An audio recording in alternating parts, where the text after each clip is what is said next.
Good evening, everyone. Tonight, we explore a library where scrolls glowed with their own light, and scholars learn to protect knowledge by forgetting it.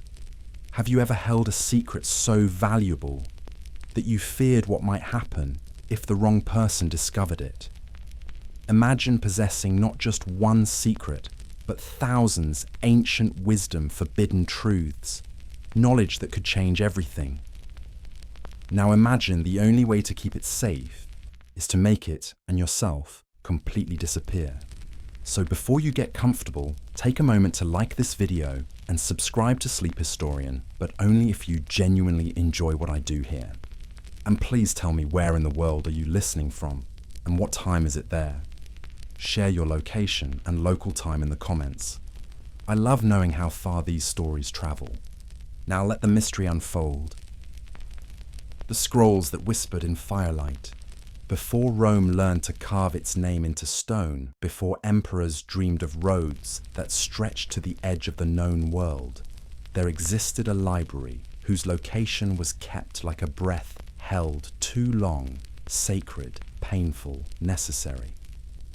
It stood not beneath open sky, but deep within the earth in chambers carved from living rock by hands whose names were never recorded. To reach it, one descended through passages so narrow that shoulders brushed against stone, worn smooth by centuries of pilgrim scholars-seekers. The air there tasted of cedar and time, of something preserved beyond its natural life. This was not a library as we understand libraries.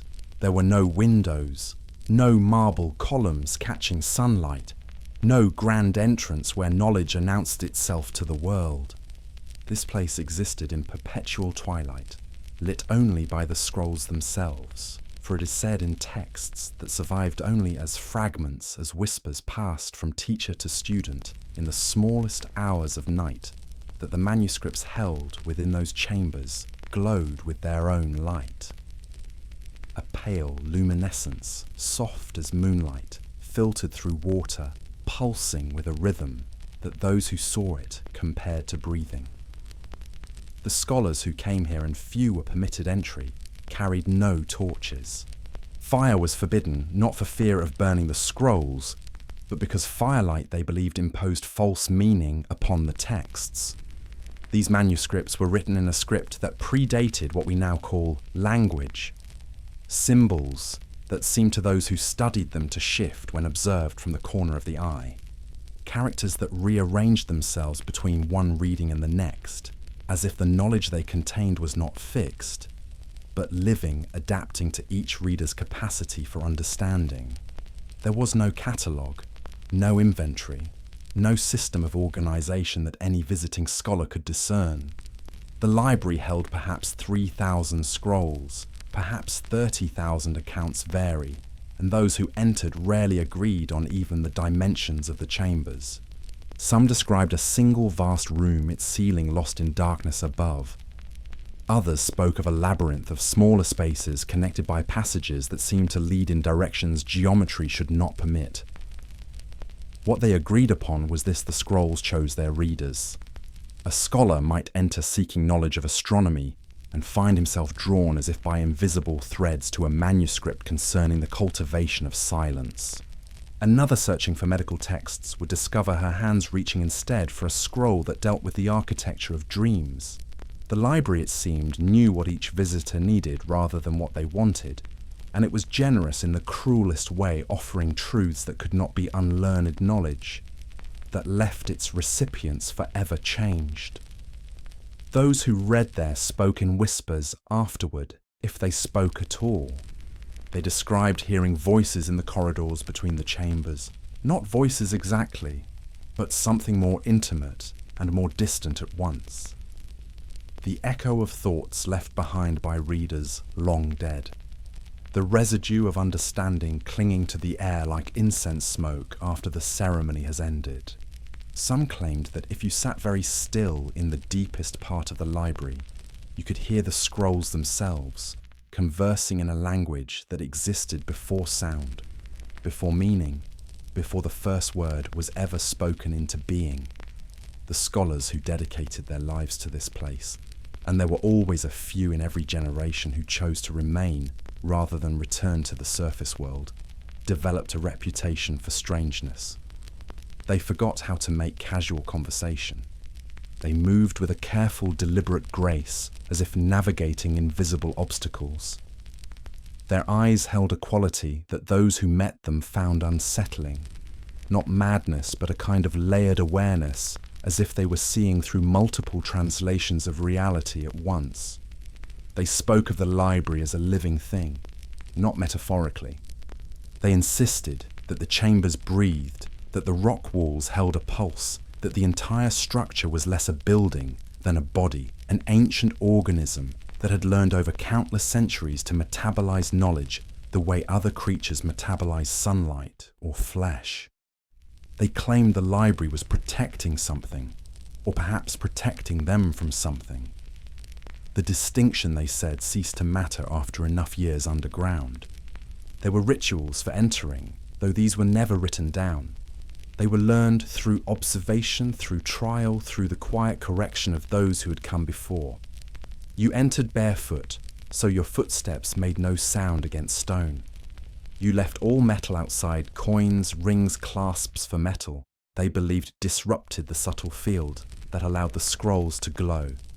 You spoke only in questions, never statements, and even then, only in whispers that barely qualified as sound. And you never under any circumstances attempted to remove a scroll from the library. Those who tried, and there were always some who tried, driven by ambition or greed, or the simple human hunger to possess what is rare, found that the scrolls could not survive the journey upward.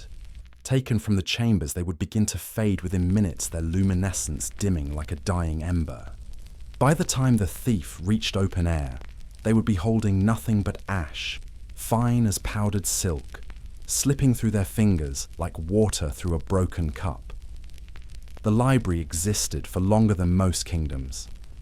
It predated empires and outlasted dynasties. Scholars came from distances. We can barely imagine crossing deserts and mountains and seas, guided by rumors and half-remembered directions, seeking the place where knowledge lived in its purest form. Some spent only a single night there and left forever altered.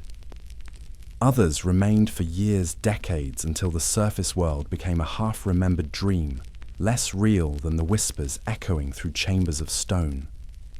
No one knows when the last scholar left. No one knows when the entrance was finally sealed, or by whom or why. The location, once passed carefully from one generation of seekers to the next, was lost sometime in those centuries when so much else was lost, when libraries burned and cities crumbled, and the old ways of knowing gave way to newer, louder forms of certainty.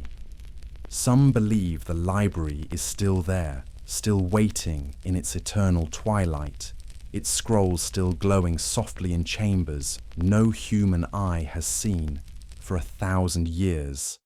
Others claim it was never a physical place at all, but a metaphor, a teaching story, a way of describing something that cannot be directly named, the place inside each of us where true knowledge lives, illuminated by its own inexplicable light.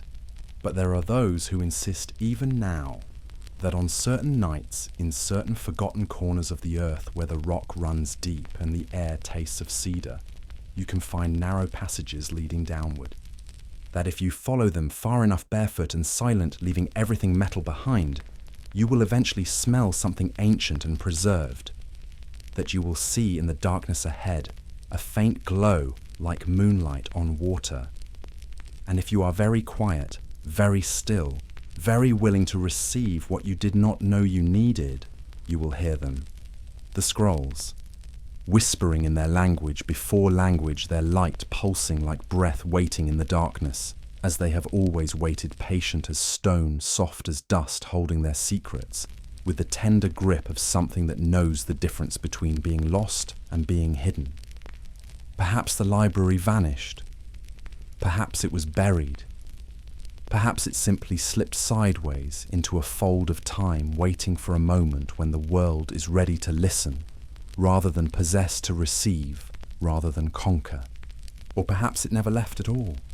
Perhaps it is still there, breathing quietly beneath our feet, glowing softly in the dark, waiting for those who know how to descend, how to be silent, how to read by the light of knowledge itself.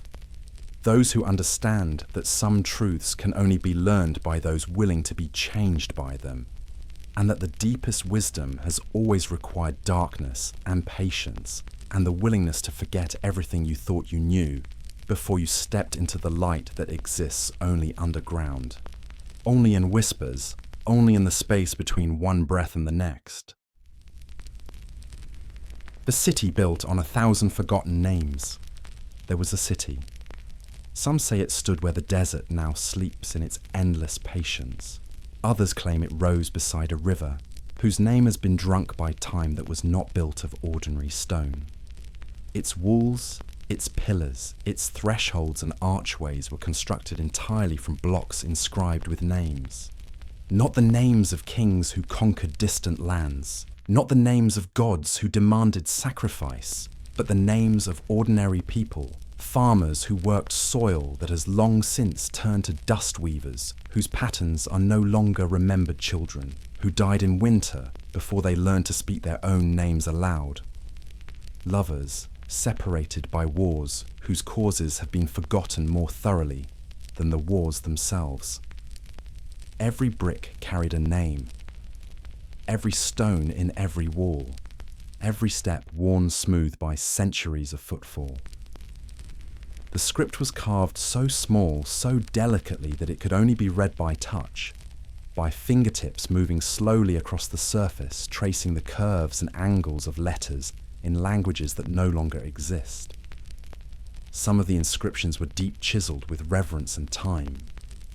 Others were shallow, barely more than whispers in stone, as if the carver feared that speaking too loudly might disturb the dead.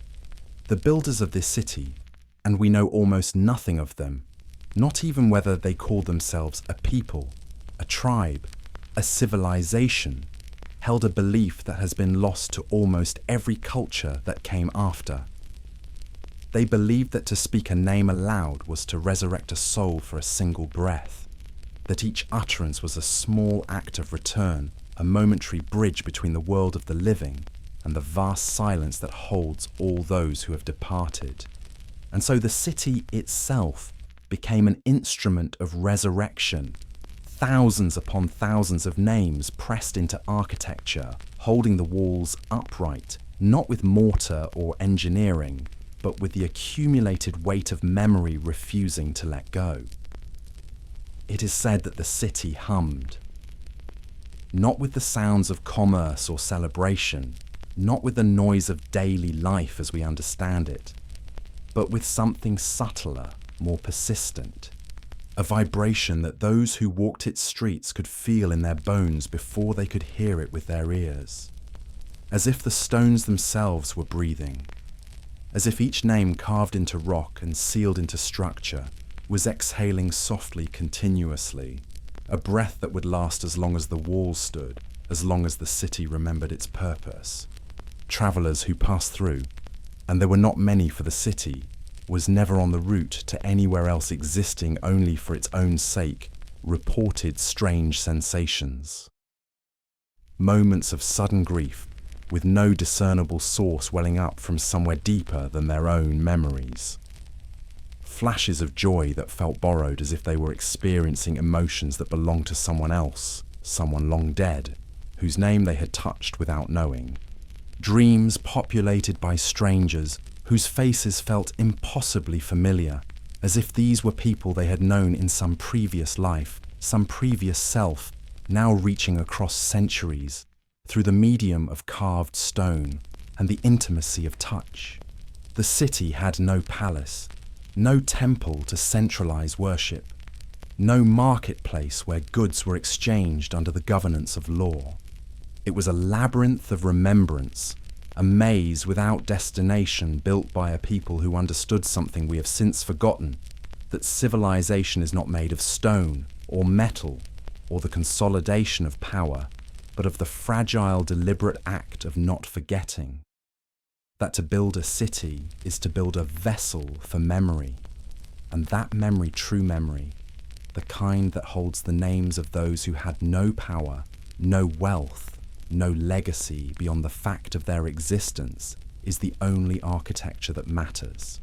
They say that at certain hours when the sun hung low and the shadows grew long, you could walk through the streets and hear voices. Not clearly, not as conversation, but as a kind of ambient presence, a chorus of whispers that seemed to come from the walls themselves. The sound of names being spoken by mouths that no longer existed, echoing through a city that served as their collective throat, their shared voice, their refusal to be erased. Some who stayed longer than a single night reported that they began to recognize patterns, that certain names appeared more frequently than others, as if some souls had been woven more deeply into the city's fabric. That you could trace family lines through the architecture, a mother's name on one stone, her daughter's on another nearby, connected by proximity even in death. That the city was not random in its construction, but carefully organized according to principles that had nothing to do with structural integrity, and everything to do with keeping certain souls close to one another, maintaining relationships that death had interrupted, but the builders refused to sever. There were no keepers of this city, no priests to interpret its meaning, no scholars to catalogue its names. Those who lived there, if anyone truly lived there rather than simply dwelling in it, temporarily caretakers of something larger than themselves, understood that the city needed no explanation. It was its own scripture, its own ritual. Each day spent walking its streets was a form of prayer. Each touch of a named stone was an act of devotion more profound than any ceremony performed in temples built to glorify the powerful. The city disappeared from historical records sometime in the 3rd century, or perhaps the 7th.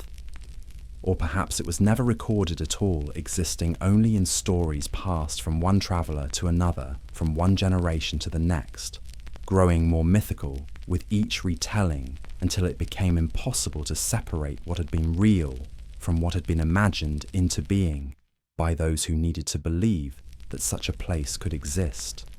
But there are those who claim to have found it, even now. Even in our age of satellites and comprehensive mapping, there are reports unverified, unverifiable of explorers stumbling upon ruins in remote regions, walls covered in names carved so small they can barely be seen, only felt.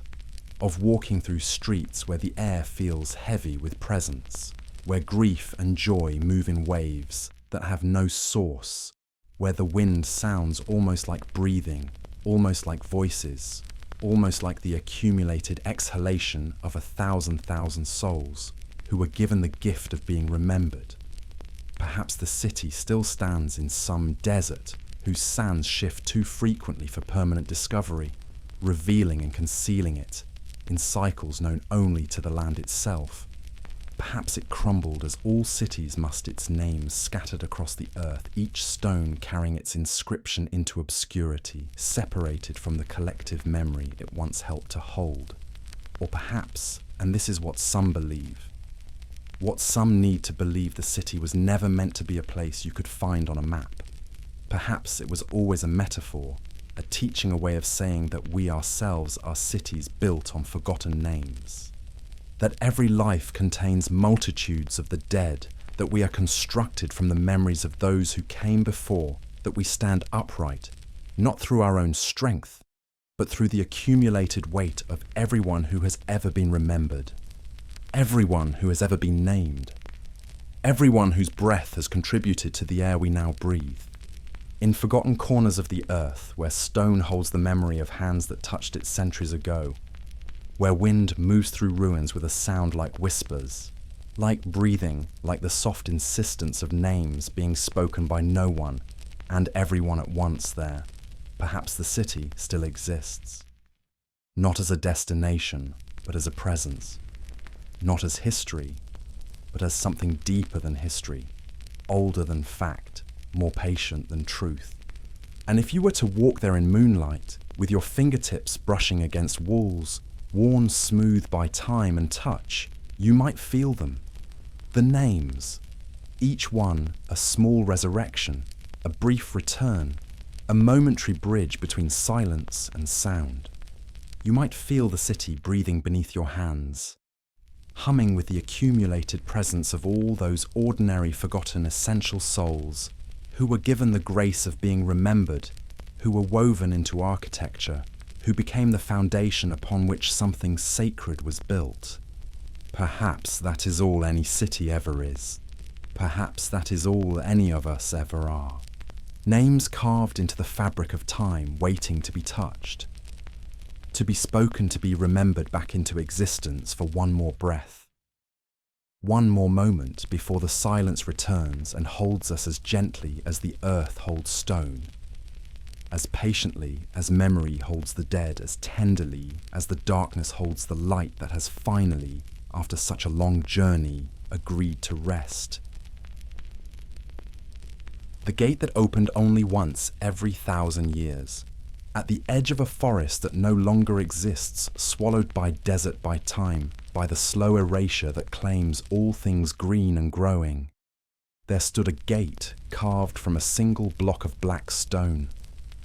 It bore no hinges that anyone could see, no handles worn smooth by countless hands, no keyhole waiting for a key that might unlock its mysteries. The stone itself seemed to drink light, rather than reflect it, a darkness so complete that those who stood before it reported feeling as though they were looking not at an object, but at an absence, a wound in the world, where something essential had been carefully, deliberately removed. The gate faced east toward the rising sun, toward beginnings. And though it appeared solid, impenetrable as mountain, as permanent as the earth itself, ancient records speak of something impossible. They tell us in fragments recovered from temples that burned centuries ago, in texts transcribed by hands that trembled as they wrote that this gate opened by itself. Not through any mechanism of rope or counterweight, not by the will of those who stood before it, but of its own accord, according to a calendar older than any civilization that tried to calculate it. Once every 1,000 years, only once, and only at dawn. The calculation of this moment, the precise morning when stone would become threshold, when the gate would remember its purpose and swing open, required lifetimes of observation. Priests dedicated their entire existence to watching the movements of stars, tracking the slow drift of constellations across the night sky. They measured the angle of sunlight against ancient markers.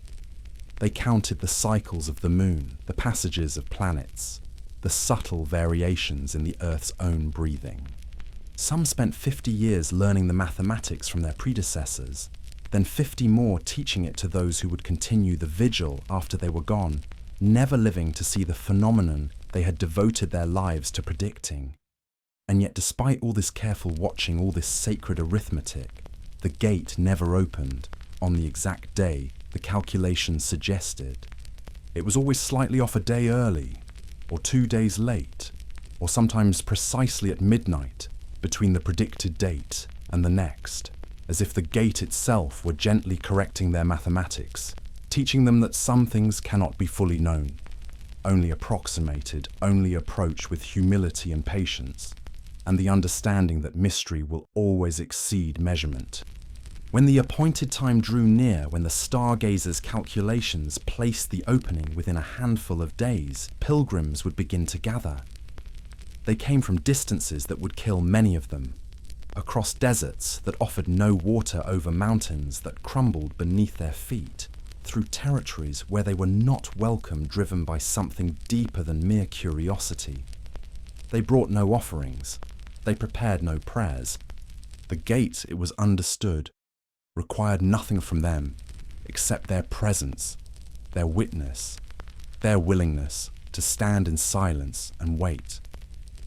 And so they waited, for days sometimes, for a week, gathered in the remnants of that ancient forest beneath trees that remembered when the world was younger, when the gate was new. They did not speak to one another, did not build fires or share food. Each pilgrim existed in their own sphere of anticipation, their own private communion with the possibility of what might come. Some stood, some sat, some knelt with their foreheads pressed against the earth as if listening for the gate's heartbeat, for some signal that the moment was approaching. When it finally opened, and those who witnessed it spent the rest of their lives trying to describe what they had seen, it was not loud. There was no grinding of stone against stone, no thunder of ancient mechanisms finally engaged. Instead, witnesses spoke of a sound like a breath released after being held for a millennium. A sigh, a gentle exhalation. And then the gate, that solid wall of lightless stone, simply parted, swinging inward on hinges that existed in no dimension the eye could perceive. What lay beyond was not a landscape, not a room or a passage or a destination that could be mapped. Those who stood before the open gate saw light, but not the light of sun or fire or any illumination that belongs to the world we know. This was light that seemed to come from everywhere and nowhere, light that had texture and weight, light that moved like water, like breath, like something alive and aware and infinitely patient. Some described it as golden. Others swore it was silver or pale blue or the color of dawn before the sun has decided whether to rise. And there were those who claimed it had no color at all, that it was simply luminescence in its purest form, untainted by the frequencies and wavelengths that give our world its spectrum of hues. The gate did not lead forward, but inward. Not into another place, but into another when. A threshold between time and whatever time becomes when it stops flowing forward, when it pools and deepens and folds softly into itself, like fabric gathered in gentle hands. Some who entered returned moments later as measured by those who waited outside. But they had aged decades. Their hair had gone white. Their eyes held the weight of years they should not have lived. Others emerged unchanged in body, but transformed in ways more subtle and more profound, speaking in languages no one recognized, answering questions no one had asked, weeping at sights only they could see. And there were those, of course, who never returned at all, who stepped across that threshold of impossible light and simply ceased to exist in any moment or place that those left behind could reach. The pilgrims who remained would wait for hours, for days, but eventually the gate would close again with that sound like a released breath, like a door shutting softly in a house where someone is sleeping. And whoever had not emerged would be lost to a place that was not a place, a time that was not a time, a silence deeper than the silence between stars. What was the gate's purpose? Why did it open? What intelligence, what ancient will or cosmic mechanism determined that this should happen precisely once every 1,000 years? The records offer no answers. The priests who calculated its opening knew the when, but never the why.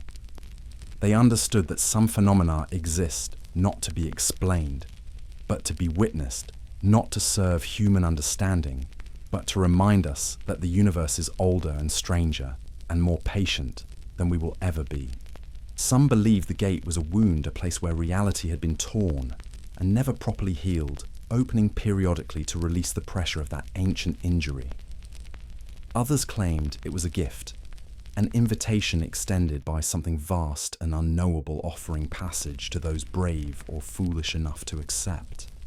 There were those who said it was neither wound nor gift, but simply a fact of the world, as natural and inexplicable as gravity, as birth, as the way water knows to flow downward, and birds know to fly toward warmth when the cold comes. The gate's location was lost sometime in the 7th or 8th century, or perhaps the forest grew back, hiding it beneath root and branch. Or perhaps the earth simply swallowed it the way the earth swallows all things given enough time. There are stories of explorers who claim to have found it, who speak of standing before a wall of black stone that drinks light, that faces east, that hums with a sound almost too low to hear. But these are always stories told second-hand, passed along through intermediaries never verified, never confirmed by anyone willing to speak their name aloud and stake their credibility on what they claim to have seen. Perhaps the gate still opens every 1,000 years to pilgrims who have learned to find it, who have preserved the secret of its location through lineages of silence and careful teaching. Perhaps it crumbles now in some forgotten place. Its stone broken its purpose, exhausted having offered its invitation to passage one final time before surrendering to the entropy that claims all architecture, all monuments, all attempts to mark the world as permanent when everything is only temporarily solid.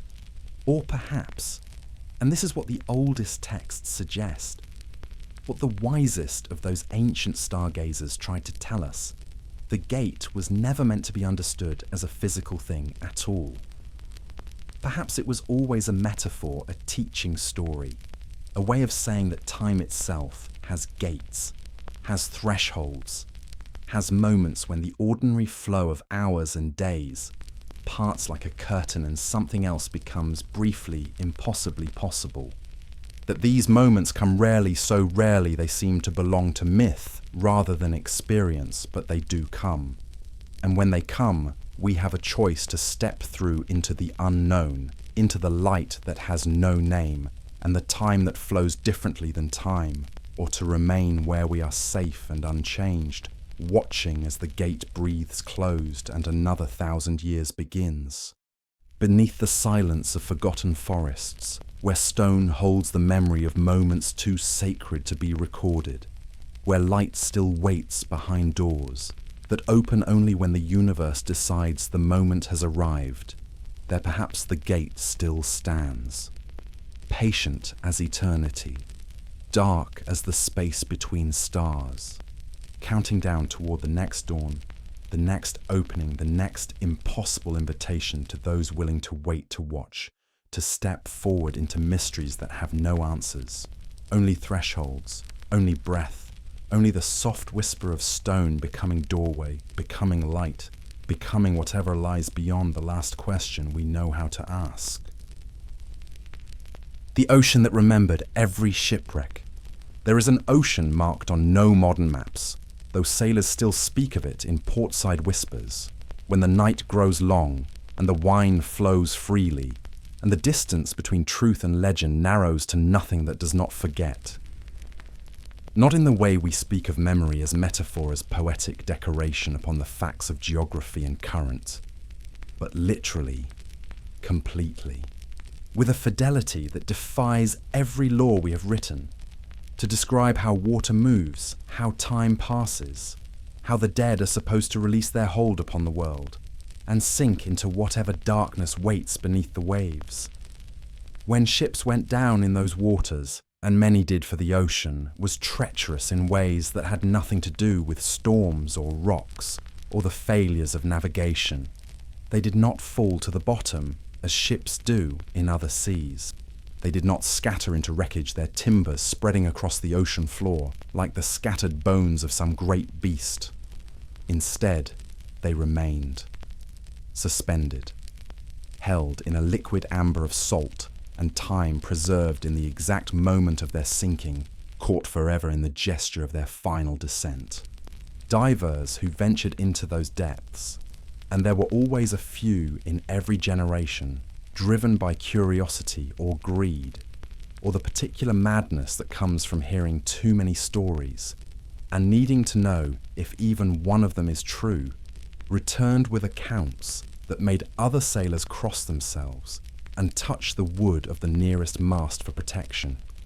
They spoke of seeing entire fleets frozen mid-voyage, their sails still full of a wind that no longer blew their rigging, still taut with the tension of movement that had stopped centuries ago. Ships from eras separated by hundreds of years floated side by side in the deep, creating a vertical museum of maritime history, a chronology written in wood and canvas, and the slow decay that never quite completed itself. The sailors aboard these sunken vessels remained at their posts. Hands still gripped the wheel. Bodies still leaned into the work of trimming sails, of securing cargo, of whatever task had occupied them in that final moment before the water came. Their eyes were open. Their mouths sometimes shaped words that would never be spoken, prayers that would never reach whatever gods they had called upon as the ocean rose around them. The divers reported that these bodies had not rotted, had not been consumed by the creatures that usually make meals of the drowned. They simply remained preserved like insects in amber, like saints in glass cases held by water, that refused to let them complete the work of becoming nothing. The water itself was wrong. Even experienced divers, men and women who had spent lifetimes beneath the surface, who knew the ocean's moods and temperatures, and the way light fractures and fades as you descend, even they could not reconcile what they felt in that place. The water was warm impossibly, so as if heated by some source that had nothing to do with sun or volcanic vent or any natural phenomenon they could name. And it tasted when small amounts inevitably entered their mouths through the imperfect seals of their equipment of metal and grief, of copper and sorrow, of something that should not have a flavour, but somehow did something that made them want to weep, though they could not say why, could not name the loss that suddenly felt like their own. Coastal villages grew up along the shores of this ocean, and in these places a particular tradition developed. Shrines were built facing the water, not temples, not churches, but small, simple structures of wood and stone that held no icons, no representations of any god. They existed only to hold offerings, bread wrapped in cloth flowers woven with rope, small pieces of silver that caught the moonlight and threw it back toward the waves. These were not offerings made in hope or petition. They were apologies. The villagers understood in a way that went deeper than doctrine or scripture that the ocean was mourning, that it held not just the ships and the sailors, but their dying itself, the moment of transition from life to not life, and that this was a burden no body of water should have to carry. They left their offerings, and they did not fish those waters, not ever. Not even in seasons of famine, when hunger made every prohibition feel like cruelty. They understood that to cast a net, there would be to risk pulling up something that wanted to remain submerged, something that had found whatever peace exists in perpetual suspension, and should not be disturbed by the needs of the living. At night, lights moved beneath the waves. Fishermen working other waters far from that cursed or blessed stretch of ocean would sometimes see them in the distance, pale luminescence, drifting at depths where no light should exist, following paths that made no sense, that suggested intelligence and intention, and a destination that existed in no dimension the watchers could perceive. They were lanterns, the old stories said.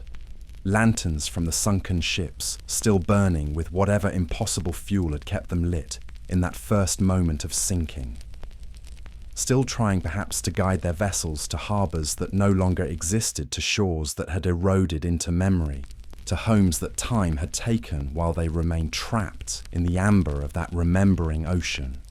Some believed the ocean was conscious, that through some process, no philosopher or scientist could explain, the water itself had developed awareness, had become a vast liquid mind, capable of holding not just the physical forms of what sank within it, but the emotional residue as well.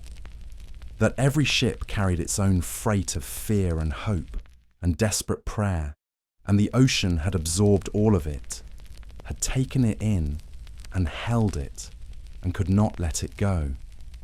That the ocean in its own way was suffering, carrying the weight of every drowning, every final breath, every sailor's last thought as water filled their lungs, and the light above grew distant and then disappeared entirely. Others claimed the ocean was not mourning, but waiting, that it held these ships and sailors in preservation for a purpose, for a moment that had not yet arrived, but would eventually when some cosmic calendar reached the appointed hour, that on that day the ships would rise, the sailors would draw breath, the ocean would release what it had held for so long, giving back the dead not as corpses, but as they were in that last living moment, whole and unchanged, stepping onto shores they left centuries ago, returning to families whose descendants had forgotten their names. There were those who said this was not one ocean, but a phenomenon that occurred in certain places, under certain conditions, places where grief was so concentrated, so profound, that it changed the nature of water itself.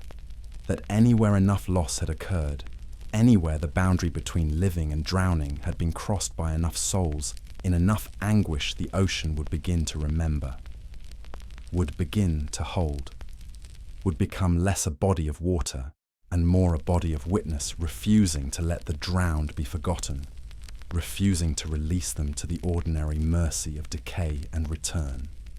The ocean exists, say the sailors in a place they will not name on any map you show them. Or perhaps it existed once, and has since released its cargo, has finally completed its long work of mourning, and let the ships fall at last to the bottom. Let the sailors return to the dust and salt and silence that should have claimed them centuries ago. Or perhaps, and this is what the oldest among them suggest, the ones who have spent their entire lives reading the moods of water and weather and the invisible currents that move beneath the surface of the world, perhaps the ocean is everywhere.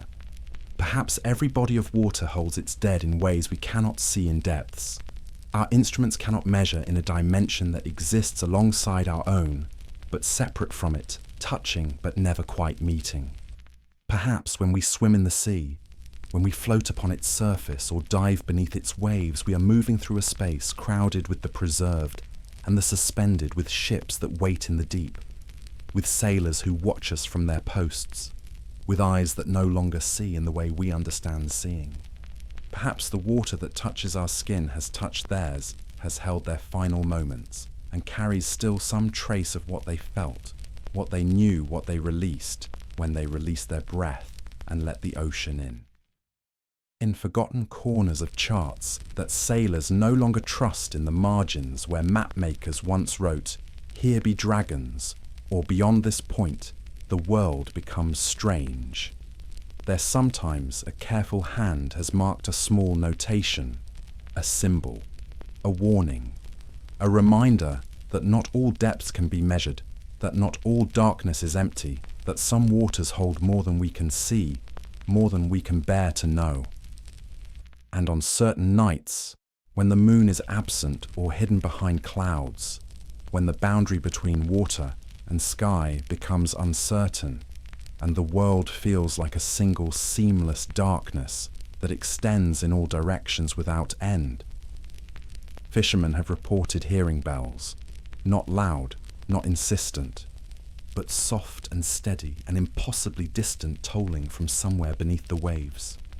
Ships' bells, marking time that no longer passes, measuring hours that have no meaning in the suspended amber of that oceanic memory. Perhaps they ring for the dead. Perhaps they ring for the living. Perhaps they ring simply because they must, because some momentum cannot be stopped, even by water, even by time, even by the long patience of an ocean that remembers everything and forgives nothing, and holds in its dark and warming depths every drowning that has ever occurred and will ever occur, preserved like prayers in the throat of something vast and silent and impossibly eternally sad. The scribes who wrote only in Moonlight, in a monastery that existed for only 70 years before vanishing from all records, 70 years that left almost no trace in the historical record, as if time itself had agreed to keep a secret, there lived an order of scribes who refused the sun. They rose when twilight fell. They work through the hours when most souls sleep, and they believed with a conviction that shaped every moment of their cloistered lives that sunlight corrupted truth. That daylight imposed structure and meaning where mystery should remain. That the honest work of recording reality could only be done in darkness by the light of the moon. Their monastery had no name that survived, or perhaps it had many names, each one lost when the scribes departed, taking with them whatever they had called the place where they kept their vigil. It stood, or so the fragments suggest, in a valley that receives sunlight for only a few hours each day, a place where mountains cast shadows so deep and persistent that even at noon the world felt perpetually suspended between day and night, between waking and dreaming, between the certainty we claim in daylight and the uncertainty that comes when darkness reminds us how little we truly see. The manuscripts they created were written in ink made from crushed pearls and ash pearls for their luminescence, their capacity to hold light even in darkness, and ash for its memory of fire, its reminder that all things eventually return to dust. The mixture created a pigment that seemed to glow faintly on the page, visible even when no candle burned, as if the words themselves carried their own illumination. The pages were made from material so thin they were nearly transparent, so delicate that holding them required the gentlest touch, a reverence usually reserved for holding newborn things. Fragile things that might dissolve if handled with anything less than perfect care. What did they write? Not scripture. Not the genealogies of kings or the chronicles of wars. Not theology or philosophy or any systematic attempt to explain the world through doctrine. They wrote dreams. Only dreams.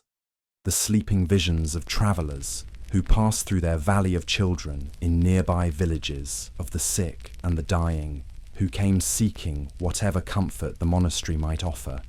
The scribes would sit beside beds and pallets, silent and patient, waiting for sleep to arrive. And when it did, when the sleepers' breathing deepened and their eyes began to move beneath closed lids, the scribes would listen. They claimed they could hear dreams. Not as sound, not as language, but as something that existed between sensation and perception.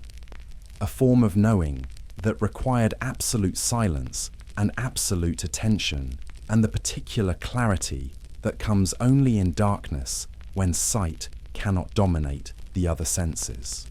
They would listen through the night, their quills moving across translucent pages, transcribing in script so small and precise it seemed impossible that human hands could produce it, setting down the images and sensations and strange logics that govern the world we visit.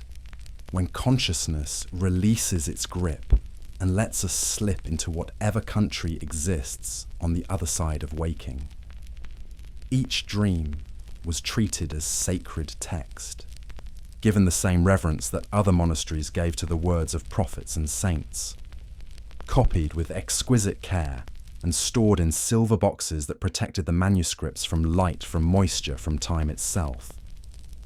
The scribes believed that dreams were not merely the brain's sorting of daily experience, not the random firing of neurons creating meaningless phantoms. They believed dreams were truths that could only be spoken in the language of sleep knowledge that could only be received when the conscious mind released its tyrannical hold on perception and allowed something deeper, something older to surface and speak. The monastery had no doors, none. Only windows that faced the night sky arranged according to calculations that tracked the movements of moon and stars, with the same precision that other monasteries track the hours of prayer. Visitors were permitted only after sunset. They would enter through windows left open, climbing through apertures that framed darkness, that invited them into a space where the ordinary rules of architecture had been deliberately suspended. And they had to leave before dawn. Always, without exception. To remain past sunrise was forbidden not as punishment, but as protection, Protection for the visitor. Protection for the work protection. For something that those who lived there understood but could not fully explain. Those who stayed too long, who lingered past the first light touching the mountain peaks, reported strange effects. They began to forget the difference between waking and sleeping, between memory and dream, between what they had experienced and what they had only imagined experiencing.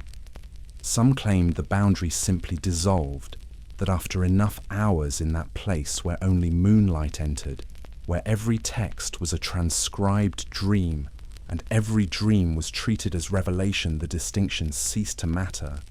They lived in a state of perpetual liminality, neither fully asleep nor fully awake, moving through the world, as if it were a dream they might wake from at any moment, or as if their waking life were the dream, and only sleep offered truth. There were rumours whispered in the villages below that the scribes were not merely recording dreams, but creating them. That through some art, or science, or magic that predated both art and science, they had learned to weave new realities with their pearl and ash ink, with their translucent pages, with their lunar discipline. That the dreams they transcribed would slip back into the world through the minds of sleepers, carried on moonlight entering through the windows of distant houses and planting themselves in the rich soil of unconsciousness. That somewhere someone would wake with a memory of something that had never happened, a vision of a place that did not exist, and they would carry it with them forever, never knowing it had been written into them by monks who worked in darkness, and believed that truth could only be found in the place where certainty ends and dream begins. The monastery disappeared in a manner that has never been satisfactorily explained. Some accounts claim it burned, but if so, it burned without smoke, without light, without leaving the char and ruin that fire typically produces. Others say it simply emptied one night, the scribes departing as silently as they had arrived, taking nothing with them, leaving behind only the silver boxes containing thousands of transcribed dreams. And there are those who insist it is still there, still standing in its shadowed valley, still occupied by scribes who work through the night, who write by moonlight, who listen to the dreams of a world that has forgotten they exist. Fragments of their work have surfaced over the centuries, pages so thin they seem like solidified mist covered in script so small it can barely be read, even with magnification, describing dreams that feel both alien and intimately familiar. A woman walking through a city made entirely of doors that open onto other doors. A man discovering that his hands are made of water and beginning to dissolve. A child speaking a language that sounds like music and realizing mid-sentence that they are not the ones speaking, but being spoken through by something vast and patient and impossibly old. Scholars who study these fragments report unusual effects. They dream more vividly, more frequently. They wake with the sensation that something has been added to them or taken from them in the night.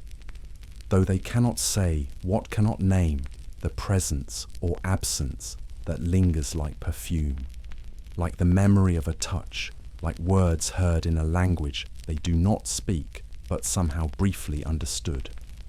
Perhaps the scribes are still there in their monastery, with no doors in their valley, where sunlight comes reluctantly and leaves quickly, working through the long hours of darkness.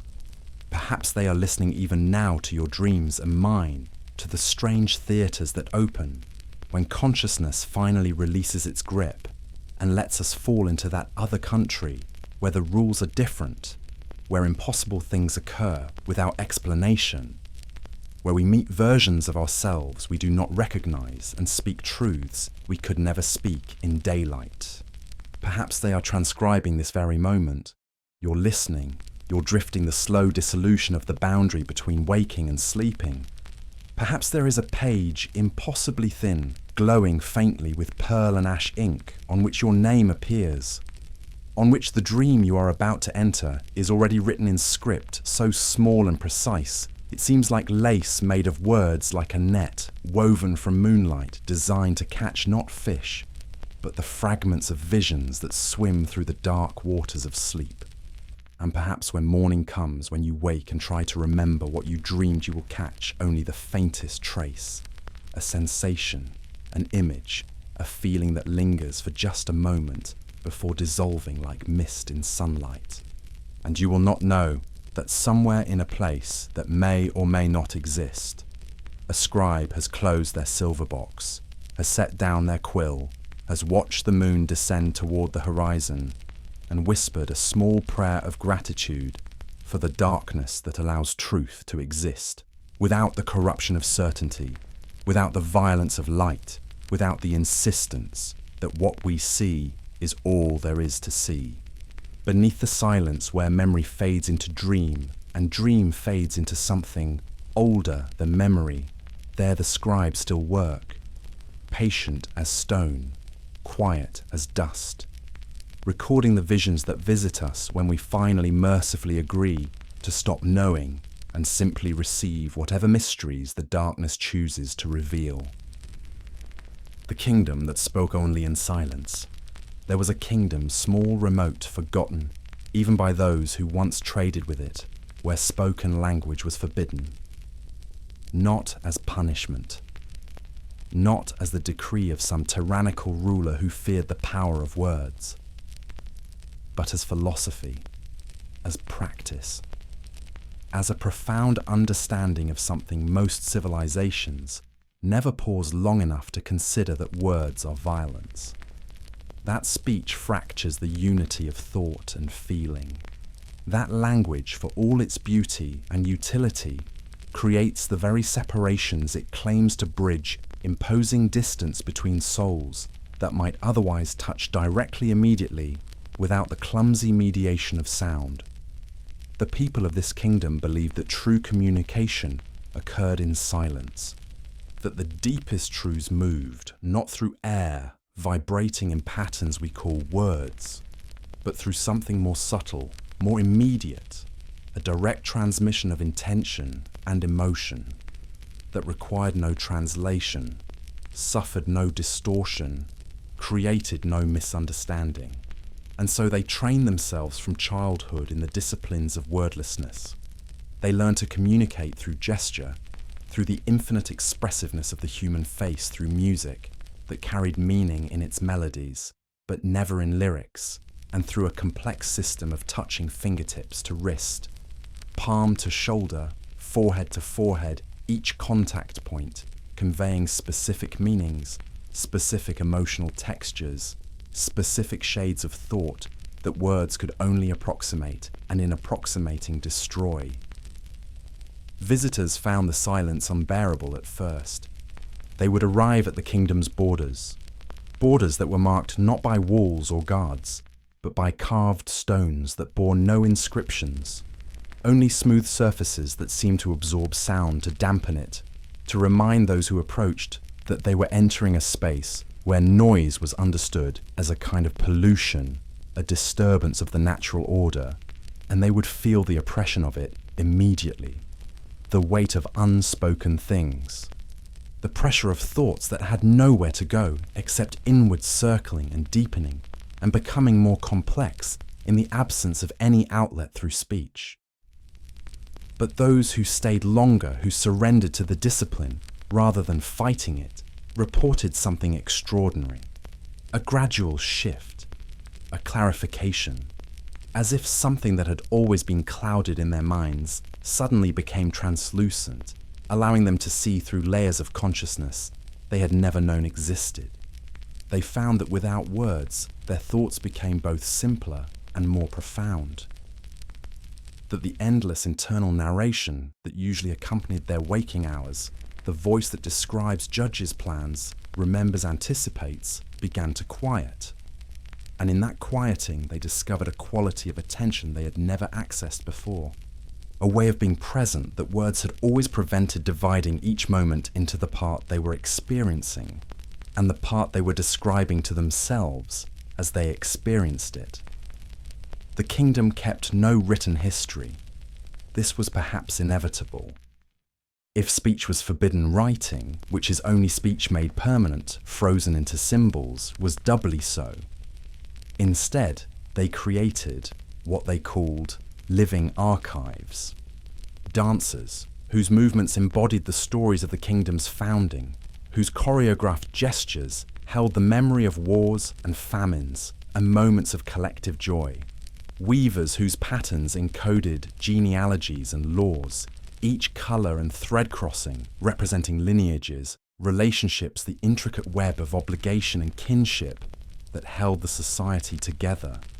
Musicians whose compositions contain not just beauty, but information melodies that told of harvests and droughts of births and deaths, of the slow turning of seasons and generations. To learn history in this kingdom was to learn a dance. To understand law was to read fabric. To know your ancestry was to listen to music that had been passed down through centuries, each generation, adding new movements, new patterns, new melodic phrases that wove themselves into the existing composition until the whole thing became a testament, not just to what had happened, but to the unbroken chain of those who had remembered it, who had carried it in their bodies and their fingers and their breath. Exile from this kingdom carried a punishment more terrible than imprisonment or death. To be exiled was not to be banished from land, but from silence. The condemned were forced to speak, forced to use words. And in doing so, they were severed from true understanding, from the direct communion that silence allowed. They became like foreigners in every land they entered, unable to connect deeply with anyone trapped behind the barrier of language, forever, explaining forever, translating, forever approximating feelings that they had once been able to share with pure immediacy, with perfect transparency, with the kind of intimacy that words can only gesture toward, but never actually achieve. There are accounts fragmented and uncertain of what happened to the kingdom. Some say it was conquered, though how an invading force could subjugate a people who communicated through silence, who had no central command structure that could be disrupted by cutting off communications, remains unclear. Others claim that the silence itself became unsustainable, that as the world beyond the kingdom's borders grew louder, as trade and contact with speaking peoples increased, the discipline required to maintain wordlessness became too demanding, too isolating, and the kingdom gradually reluctantly allowed speech to enter. And there are those who believe it still exists, hidden in some remote corner of the world, protected not by walls or weapons, but by the simple fact that no one who speaks can find it, that it exists in a frequency only silence can perceive. Travelers in certain mountain regions, mountains, whose names shift depending on which map you consult, which guide you hire, which language you speak, report villages where people gesture more than they speak, where music plays constantly, not as entertainment, but as a form of environmental language, a constant stream of information and emotion flowing through the community, where strangers are greeted not with words, but with touches precise and gentle on points of the body that seem to convey welcome curiosity, the question of who you are and why you have come, all without a single syllable being uttered. These travellers speak of feeling seen in ways they have never felt seen before, of being understood without having to explain themselves, of participating in conversations that had no words but somehow contained more meaning, more nuance, more genuine connection than most of the verbal exchanges they had experienced in their entire lives. They speak of leaving these villages with a strange sensation, not quite sadness, not quite longing, but something in between. The feeling of having briefly touched a way of being that humans once knew, but have mostly forgotten.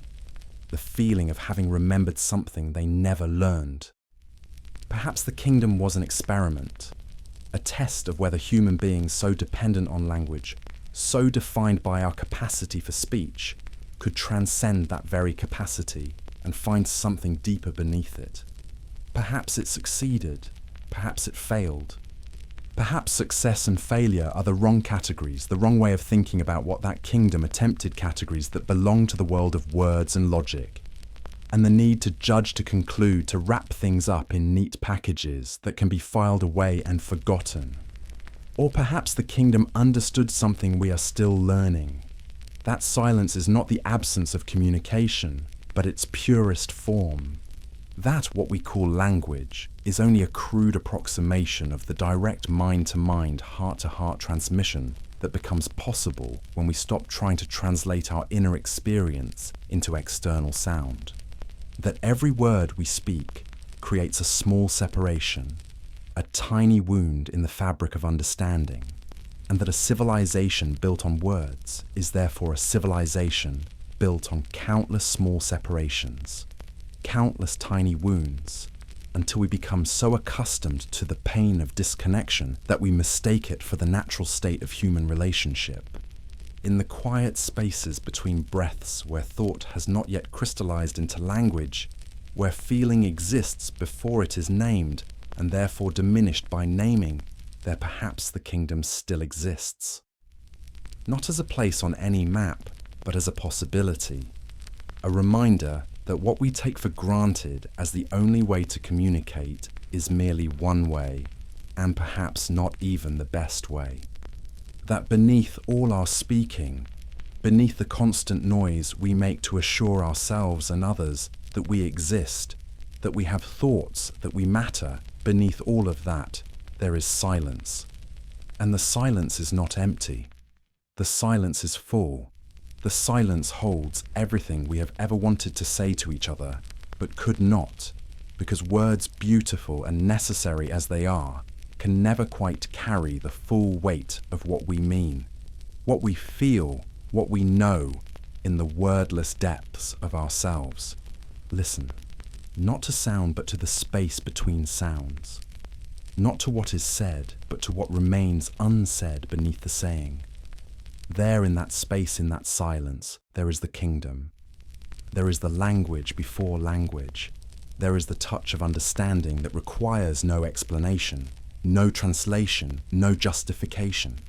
There is the gesture, left unmade, hanging in the air, like a question that has no answer, because it was never asking for one, only offering, only inviting, only reminding us that we knew how to do this once, how to be together without the barrier of words, and that perhaps if we are very still, very quiet, very willing to let go of our need to speak, perhaps we could remember again.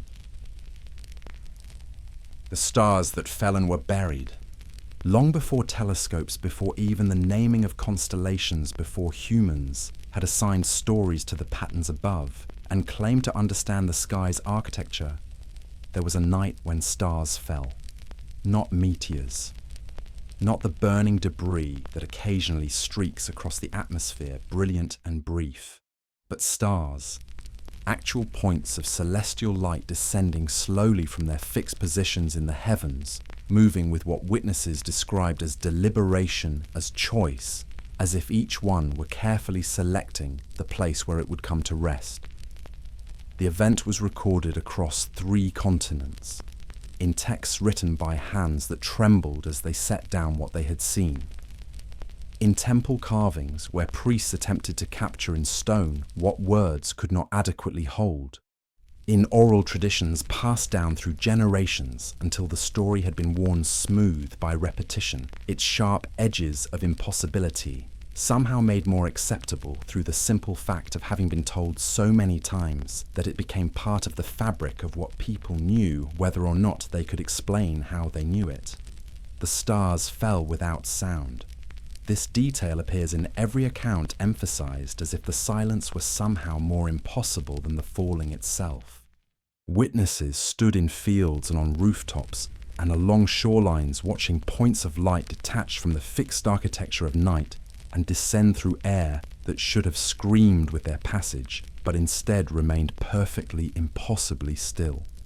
The stars moved like snowfalls, like leaves drift downward in autumn, with that same gentle inevitability, that same surrender to gravity that seems less like falling and more like returning, like something that had been held aloft too long, finally being allowed to come home.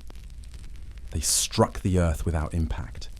No craters, no explosive force, no heat that scorched the ground or sent shockwaves rippling through soil and stone.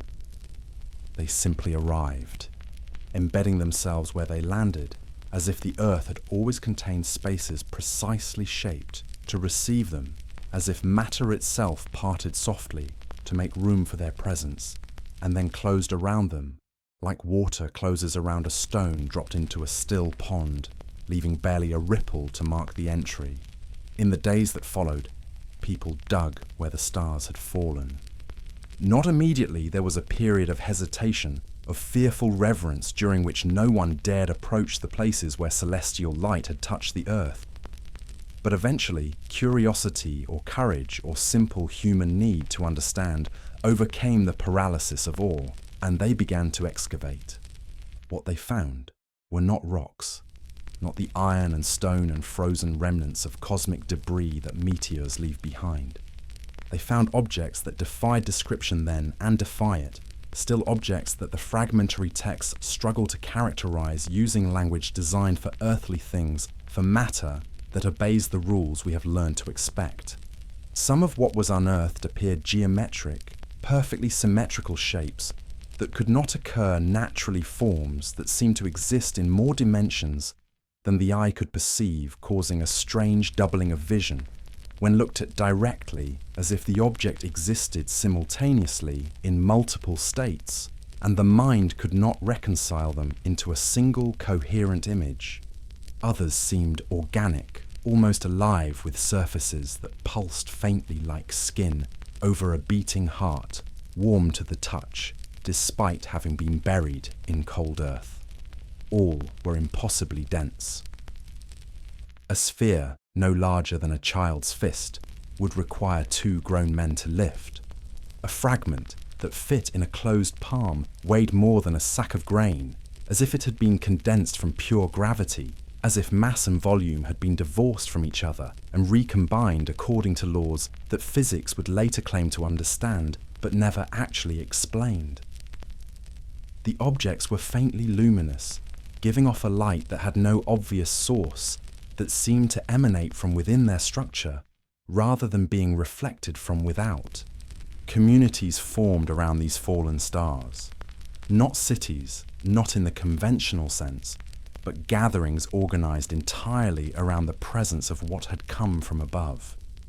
Temples were built, though calling them temples suggests something they were not. These were not places of worship, but places of protection. Structures designed not to honor what had fallen, but to keep it hidden. To ensure that what had descended from the heavens remained concealed from eyes that were not ready hands, that were not prepared minds that might misunderstand and therefore misuse what had been given or perhaps entrusted to the earth for safekeeping. The objects were believed to be seeds, not of life as we understand it, not biological, not capable of growing into recognizable forms that would eat and breathe and reproduce, but seeds of something else, time perhaps, or memory, or possibility itself. The people who guarded them spoke of feeling changed in their presence, of experiencing subtle alterations in consciousness that accumulated over years of proximity. They aged differently than those who lived beyond the influence of the fallen stars. Some grew old more slowly. Others seemed to age in reverse for brief periods before resuming their normal progression toward death. Still, others simply stopped aging altogether for spans of time that could last days or decades, then suddenly caught up to themselves all at once, gaining years in mere hours. Guardians were appointed, bloodlines dedicated to secrecy, families who understood that their purpose was not to study or use or benefit from what they protected, but simply to ensure that it remained safe, remained hidden, remained undisturbed until whatever time or circumstance might arrive, that would make its revelation appropriate. They passed the responsibility from parent to child generation to generation, along with warnings whose urgency never diminished despite centuries of nothing happening. Despite the fallen stars simply resting in their buried chambers, pulsing faintly, waiting with the infinite patience of things that experience time differently than we do. Over centuries, the locations were forgotten, not deliberately, but through the slow erosion of memory that claims all things eventually. Guardians died without heirs. Wars scattered communities. Plagues emptied villages. Languages changed and the names of places shifted until the old designations meant nothing to those who lived in regions that had once been carefully mapped and marked. The fallen stars remained buried their hiding places, lost not through conspiracy or catastrophe, but through the simple passage of time and the gradual dissolution of the chains of memory that had once bound each generation to the knowledge of where the celestial objects lay sleeping. And so they wait. Beneath farmland and forests and cities built by people who have no idea what rests in the bedrock beneath their foundations. Beneath deserts where the sand shifts and the dunes migrate, but the stars stay fixed in their original positions, marking coordinates that no longer correspond to any map, any GPS system, any method of navigation that humans currently employ. Some believe they can still be found, that there are signs if you know how to read them. Patterns in the growth of certain plants. Anomalies in magnetic fields. Places where time moves slightly differently. Where clocks run fast or slow for no reason that can be explained, where people report feeling momentarily displaced, as if they had stepped briefly into a different moment and then returned to their own. There are those who search, who dedicate lifetimes to piecing together fragments of old texts, to following rumors and legends, to excavating sites where ancient temples once stood, protecting something that records claim was sacred but never explain. They dig with reverence and hope, and the quiet desperation of people who have glimpsed something in old texts, or heard something in whispered stories that suggests the world is stranger than consensus. Reality admits that beneath our feet lie objects of such profound mystery that simply finding one would rewrite our understanding of where we are, and what might have been seeded here long before we arrive to witness the unfolding. Perhaps they will find them. Perhaps some already have. And the discovery has been kept secret by governments or institutions who understand that certain knowledge is too destabilizing to release, too dangerous to acknowledge. Perhaps the stars were already found centuries ago and removed, taken to places even more secure than the Earth itself, locked away in vaults that exist in dimensions we have not yet learned to access. Or perhaps they remain exactly where they fell, patient as stone, quiet as dust, glowing faintly in the darkness beneath the world, waiting not to be discovered, but to be understood. Waiting for a time when humanity has evolved enough, has grown wise enough, has become gentle enough in its relationship with mystery, that it can be trusted with whatever the stars contain, whatever they were meant to seed, whatever garden of impossible things they were planted here, to eventually, inevitably, bloom into being. Beneath the silence where memory fades into myth and myth fades into the deep geology of time, there they rest. The stars that fell and were buried, still luminous, still dense with meanings we have not yet learned to read, still waiting in their chambers of earth and secrecy, holding their impossible weight, their cosmic patience, their reminder that the universe speaks to us in languages we do not yet understand, sends us messages we are not yet ready to receive, plants seeds that will germinate only when we have finally learned to tend them with the reverence and care that celestial things require from those who would know their secrets. The river that ran backwards once a year, in a region now submerged beneath a reservoir, drowned deliberately by engineers who built a dam, and never knew, or perhaps never cared what they were drowning there, once flowed a river that defied the fundamental certainty of water's nature. For 11 months of every year, it behaved as rivers do.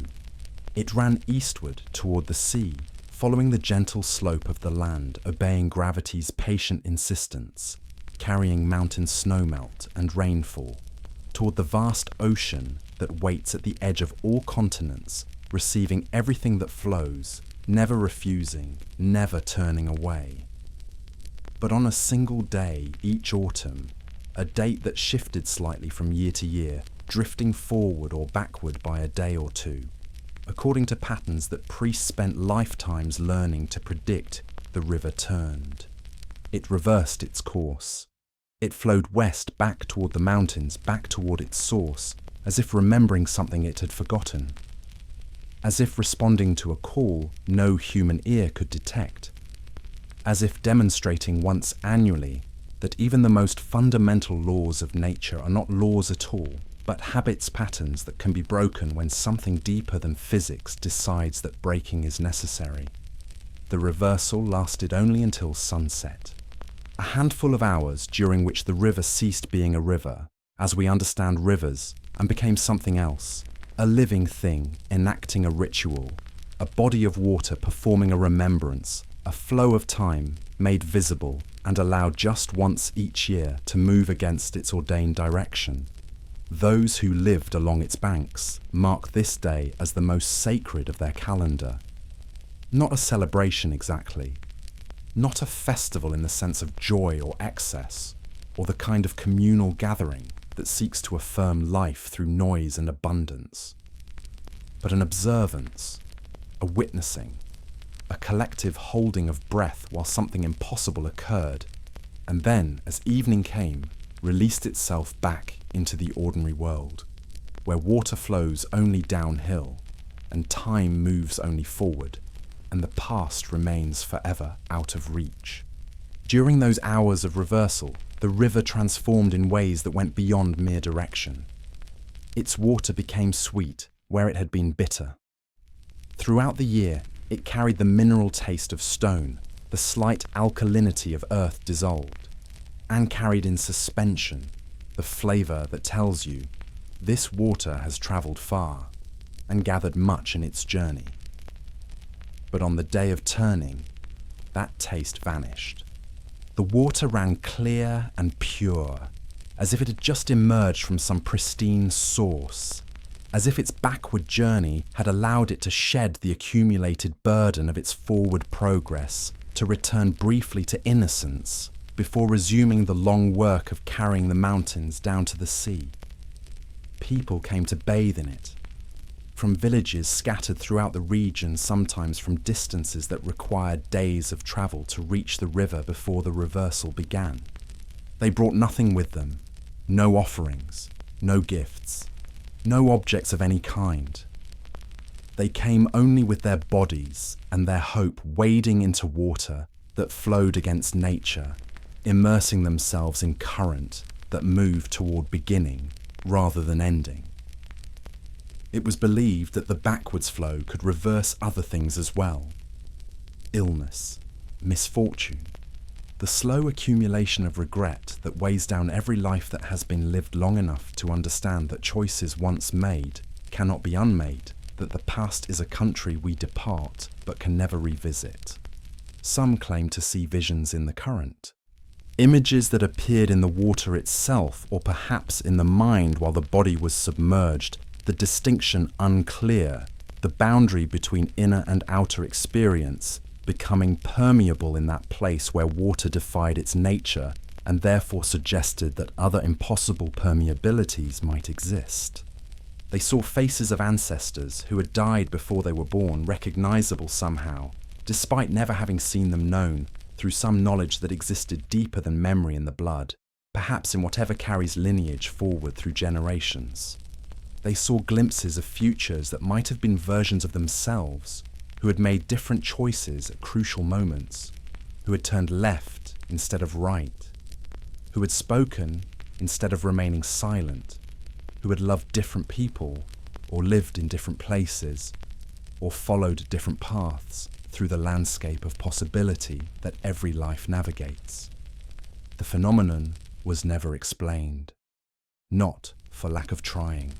Scholars came drawn by reports of water flowing uphill, armed with instruments and theories, and the particular confidence that comes from believing the universe must conform to human understanding. They measured elevation. They mapped the river's course. They analyzed the water's composition, searching for chemical anomalies that might account for changes in density or viscosity. They consulted tide tables, wondering if some distant oceanic influence might create a temporary reversal of flow. They investigated underground aquifers, seismic activity, gravitational variations. They proposed explanations that grew increasingly elaborate and increasingly unsatisfying theories that explained individual elements, but never the whole phenomenon, never the totality of what occurred on that single day when the river remembered backward. Those who lived beside the water knew better. They understood it not as a puzzle requiring solution, but as a truth requiring acceptance. The river, they said, was mourning. Once a year it mourned its own journey, its own inevitable progress toward dissolution in the sea, where rivers go to die, where all that flowing and carrying and shaping of stone finally ends in salt and vastness, and the loss of individual identity. The reversal was an act of grief, the river trying just once each year to return to its source, to begin again, to undo the long, slow progress toward ending that defines all things that flow, all things that move, all things that live. Villages along the river's banks held festivals of silence on that day. Not silence as absence, but silence as presence, as a positive thing, as the appropriate response to witnessing something that transcends explanation. They gathered at the water's edge and watched. That was all. Simply watched as the current reversed, as water flowed against the gradient that should have compelled it, as impossible became visible and remained visible for hours before conceding once again to the ordinary laws that govern ordinary reality. Children were brought to see it, held in their parents' arms, or standing on the banks with small hands clasped in larger ones, learning early that the world contains mysteries, that not everything can be explained, that sometimes the most important thing we can do is witness without needing to understand. Elders came as well, those in their final years, seeking perhaps one last glimpse of reversal, one last reminder that endings are not as absolute as they appear, that even the most fundamental progressions contain moments of return, of reconsideration, of going back. The river is gone now, drowned beneath the reservoir that serves a city whose residents have never heard the story of water flowing backward, of a day marked by sacred silence, of visions seen by those who bathed in current that moved against time. The dam holds back water that no longer remembers its name, that has been transformed from a river into a resource, from a living thing with its own rituals and remembrances into a storage facility for human use. Perhaps the reversal still occurs deep beneath the surface of the reservoir, unwitnessed and unmarked. Perhaps the essential nature of that water remembers its annual mourning, even though the visible river has been erased. Or perhaps the reversal requires witnesses, requires the human presence that watched and bathed and wept with gratitude for being allowed to see something impossible made briefly, beautifully real. There are maps, old ones drawn before the dam, before the drowning, that mark the river's course, with symbols that cartographers no longer use. Small notations in margins, annotations in scripts that feel more like prayers than practical information. Here the water turns. Here the current remembers. Here once each year, the past becomes briefly touchable, and those willing to immerse themselves in impossibility may return to shore carrying visions of what was lost, what might have been what still exists in some dimension, where rivers remember and water weeps, and the fundamental laws of physics yield just once annually to something deeper than law, to longing, perhaps, or to love, or to the simple understanding that even nature, in its vast and patient unfolding, sometimes needs to look back to return to flow towards source instead of ending. As evening came and the reversal completed itself, as the river sighed and turned east again, resuming its patient journey to the sea, those gathered on the banks would touch the water one final time. Fingertips brushing the surface. A gesture of farewell and gratitude. Acknowledgement that they had witnessed something sacred. That they had stood at the edge of mystery and been allowed to see it move through the world. That they carried now, in whatever part of themselves holds memory deeper than thought. The knowledge that even the most certain progressions contain moments of return. That even endings are not absolute. That water remembers.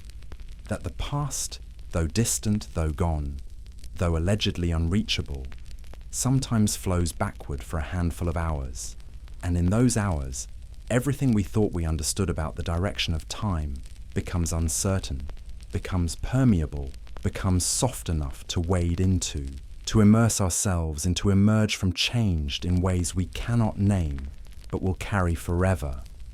Like the taste of water that has forgotten minerals and salt and distance, and remembers only the sweetness of the source it left behind so long ago, in the high mountains in the beginning, when everything was new and nothing had yet learned the direction it was supposed to flow. The temple with no walls or ceiling, high in a mountain range, whose name changes depending on who speaks it, as if the peaks themselves refuse to be fixed in language, preferring to remain fluid. Multiple, impossible to pin down with any single designation, there stood a temple unlike any other. It had no walls to contain the sacred, no roof to separate earth from heaven, no floor to distinguish consecrated ground from ordinary stone. It was not a building, but a designation, a circle of standing stones that framed nothing but air and sky, and the vast, patient emptiness that most religions build structures to exclude, but which this place invited in, made central, made into the very substance of its holiness. The stones themselves were ancient beyond calculation. Weathered by wind and rain and the slow passage of millennia until their surfaces had become smooth, as water-worn bone grey, as the space between stars marked with patterns that might have been deliberate carvings, or might have been only the random work of erosion, no one could say with certainty. And perhaps the distinctions ceased to matter after enough centuries had passed, after intention and accident had become so thoroughly blended that trying to separate them was like trying to separate salt from the ocean that holds it. Pilgrims climbed for weeks to reach it, following paths that were not paths, but suggestions worn into mountainside by the passage of countless feet over countless generations, through terrain that offered little water, less shelter, and no assurance that you would survive the journey even if your devotion was pure, even if your heart was sincere, even if you carried nothing but the willingness to arrive changed, or not arrive at all. They came carrying offerings, but not the offerings that other temples demanded. No gold, no incense, no carved images or written prayers. They brought only breath, only the air in their lungs, only the invisible substance that keeps life animated and conscious and connected to the moment-by-moment work of continuing to exist. Upon arrival, they would stand in the center of the stone circle and exhale, slowly, deliberately, releasing into the wind whatever they had carried with them on the long climb upward, sorrow that had grown too heavy to hold alone, secrets that had become toxic from being kept too long, sins both real and imagined love that had nowhere else to go, grief that had outlasted the person or thing grieved for hope that had survived despite all evidence suggesting it should have died years ago. They released these things not as words, not as articulated confessions, but simply as breath, as the substance of themselves made temporarily visible in cold mountain air mist that emerged from warmth and body and disappeared into atmosphere, becoming part of wind, part of weather, part of the vast respiratory system that connects all breathing things into a single invisible communion. The temple's only priest was the wind itself. It moved constantly through the circle, never still, never silent, never predictable. Sometimes it came as gentle breath, barely enough to stir hair or clothing, a presence so subtle you felt it more than heard it. Other times it arrived as roar and violence, a force that threatened to knock pilgrims from their feet, that howled through the standing stones with a sound like anguish or ecstasy, or both at once, the sound of something vast, expressing itself in the only language it knows. Visitors reported that the wind here had texture, that it felt like hands moving across skin, like fingers tracing the contours of face and throat, and the vulnerable hollow at the base of the skull. Like voices, though, no words were distinguishable, only the sense of being spoken to in a language that existed, before language that bypassed the need for translation, and communicated directly with whatever part of us understands, without needing to name the understanding. Some heard their own names whispered back to them. Others heard nothing, but felt everything, a presence that knew them completely, that saw through every pretense and defense and carefully constructed identity, and accepted what it saw without judgment, without requirement, without demanding anything except the simple honesty of standing there exposed to sky and stone and wind offering nothing but breath.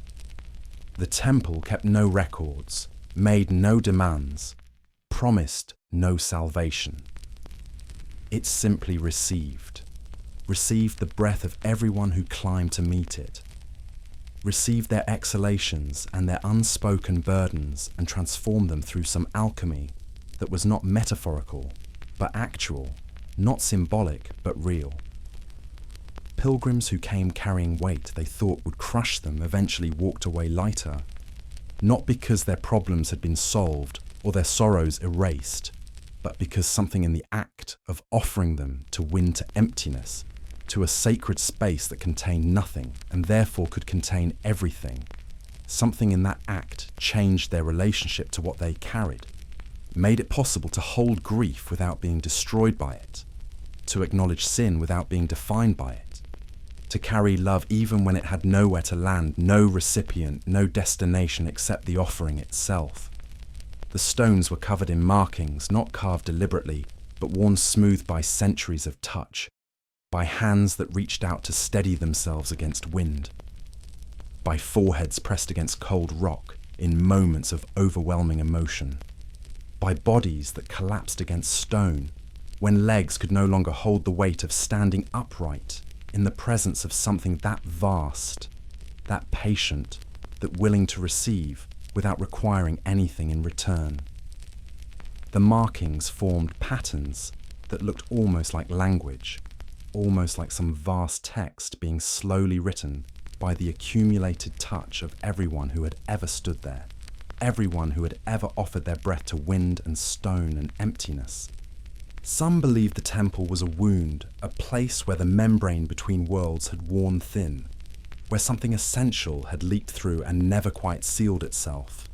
That standing in the circle meant standing at the edge of that wound, feeling the pull of whatever existed on the other side being invited to step through, but also held gently by those who understood that not every invitation should be accepted, that some thresholds are meant to be approached but not crossed, witnessed but not entered. Others claimed it was a gate not like the gate that opened once every 1,000 years, but a gate that was always open, that led not to another place, but to another way of being in this place.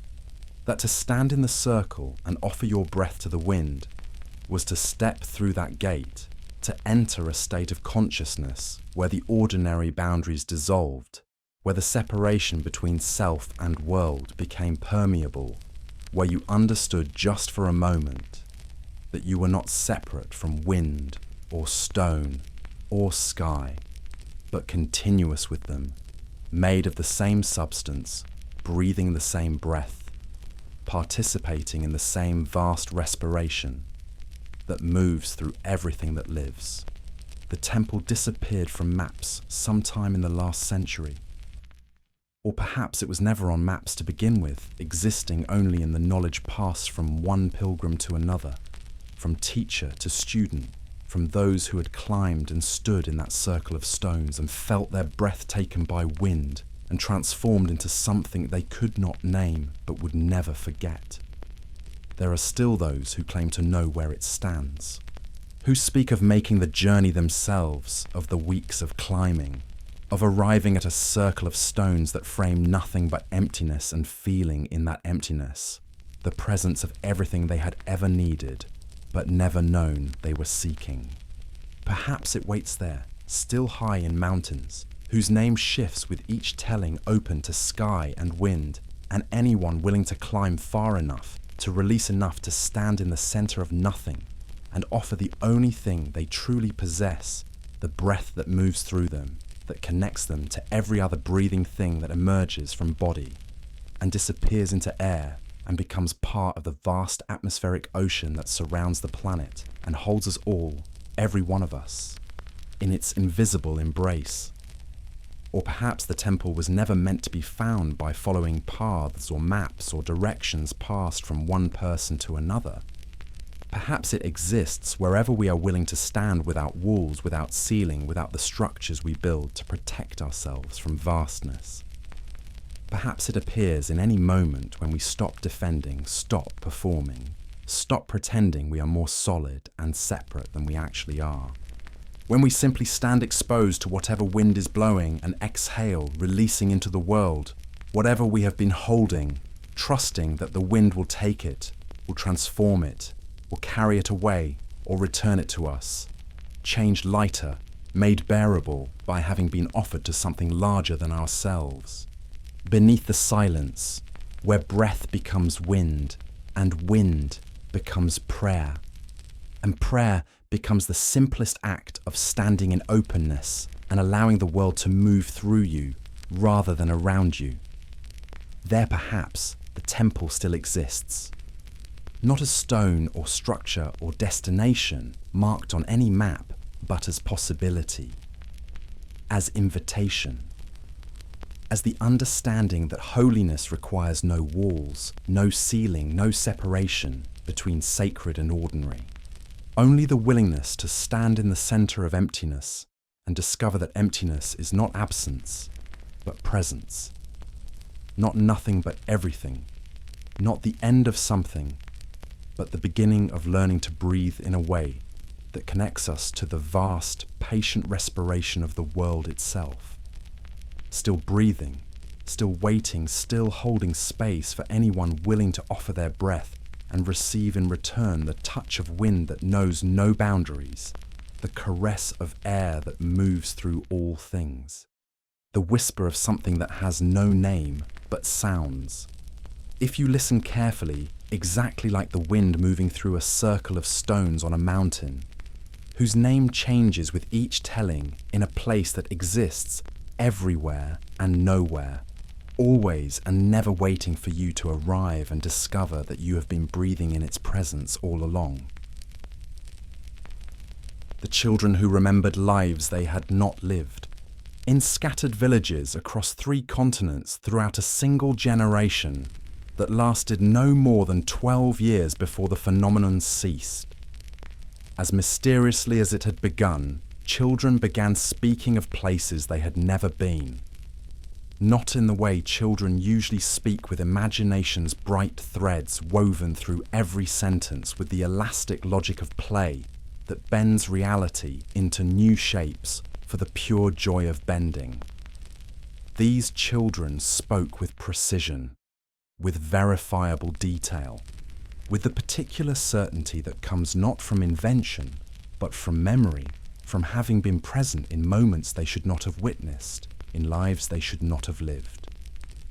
A girl in a northern fishing village barely old enough to form complete sentences described the layout of a southern desert city, destroyed 2 centuries before her birth.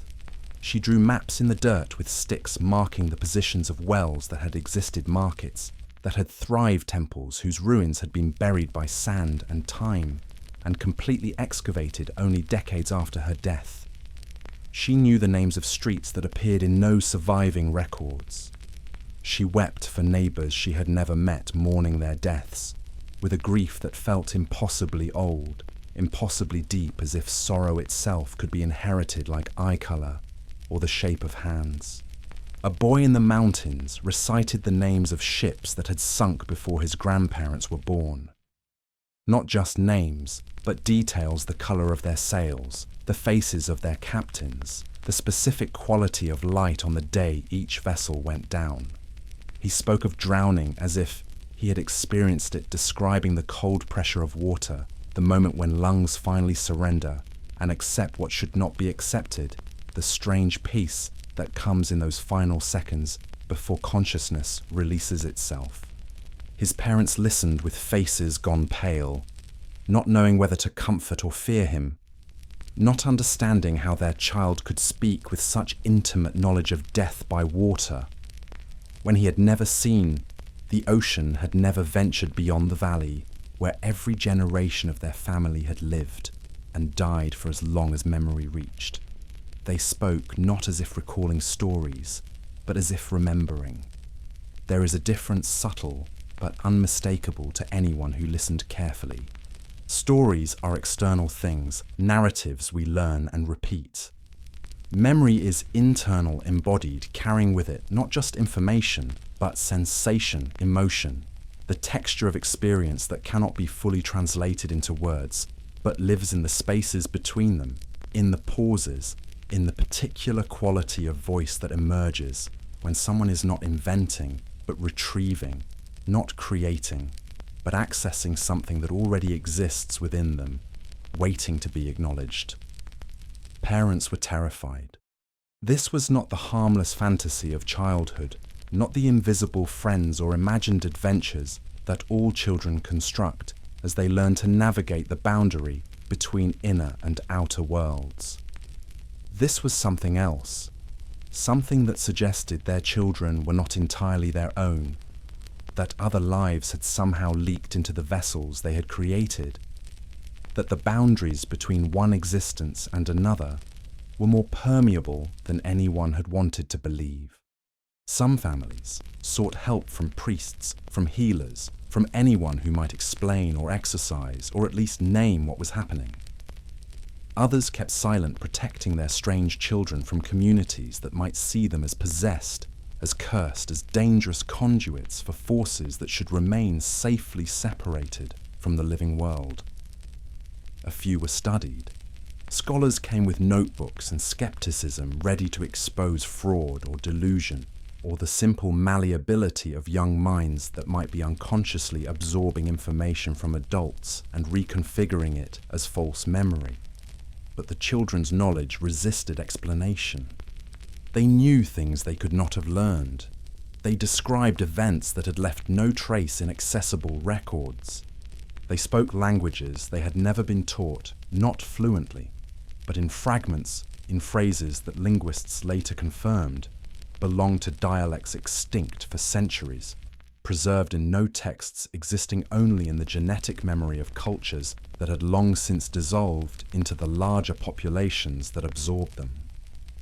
Some believed the children carried sacred knowledge, that they were vessels chosen to demonstrate that memory is not contained within a single life, but flows between them, that consciousness is not trapped in individual bodies, but participates in some larger continuity that occasionally surfaces, breaks through, reveals itself in moments when the membrane between one existence and another grows thin enough for leakage to occur. Villages formed around certain children, protecting them, treating them as oracles or archives, asking them questions about the past, seeking wisdom from lips that had barely learned to form words but spoke with the weight of accumulated lifetimes.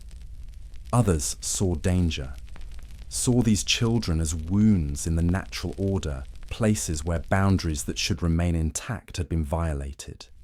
They advocated for silence, for suppression, for teaching the children to forget what they remembered, to learn the discipline of not knowing, to accept the limitations that define a single human life, and stop reaching across the barrier that separates this existence from whatever others might echo within them.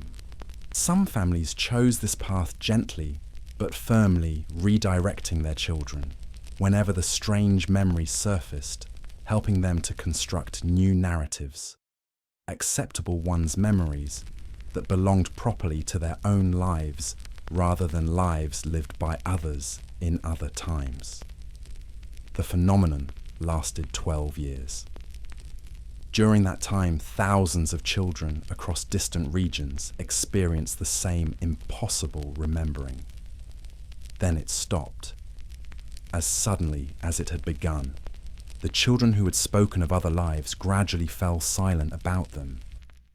The memories did not disappear entirely, but became less accessible, like dreams that fade rapidly upon waking, leaving only impressions, fragments, the sense that something significant occurred, but the details have dissolved, slipped back beneath the surface of consciousness, where they continue to exist but cannot be retrieved.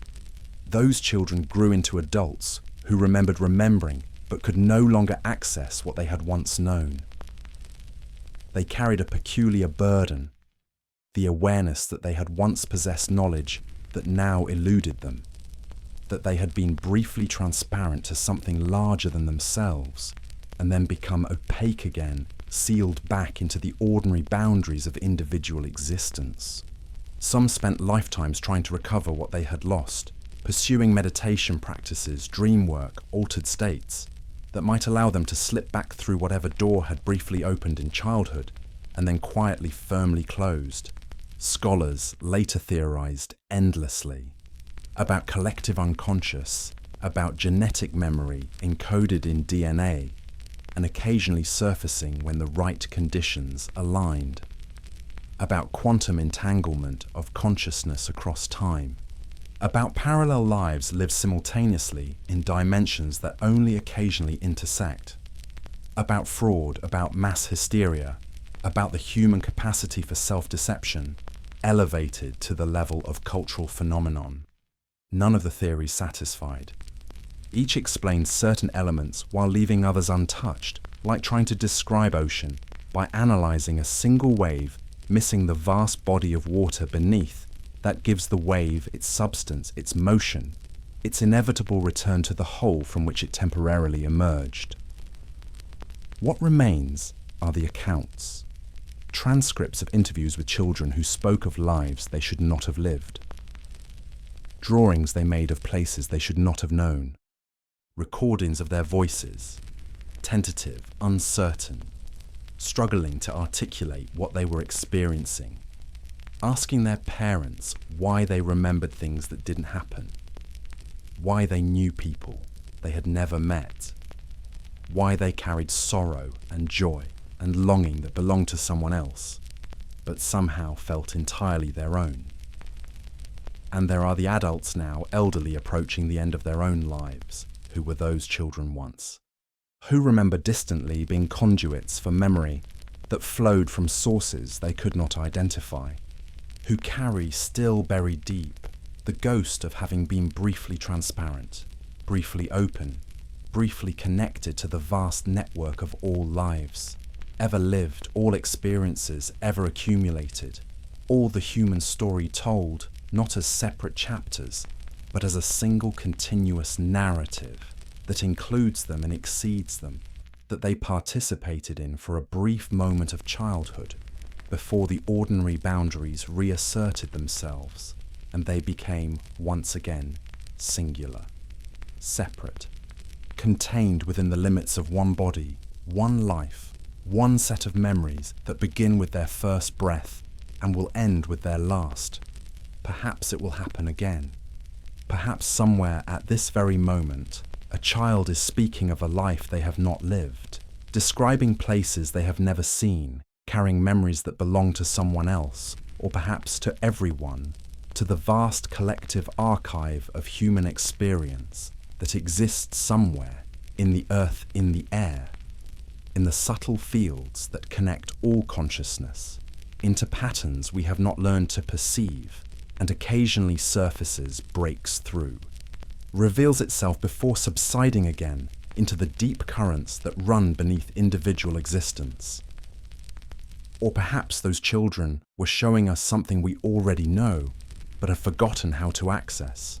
That memory is not trapped in individual brains, but moves through us, like wind moves through trees, sometimes rustling the leaves, sometimes bending branches, sometimes passing through, without leaving any visible trace, but still present, still flowing, still carrying the accumulated breath of everything that has ever lived, ever felt, ever known itself, briefly alive before returning to whatever silence holds us all between one existence and the next.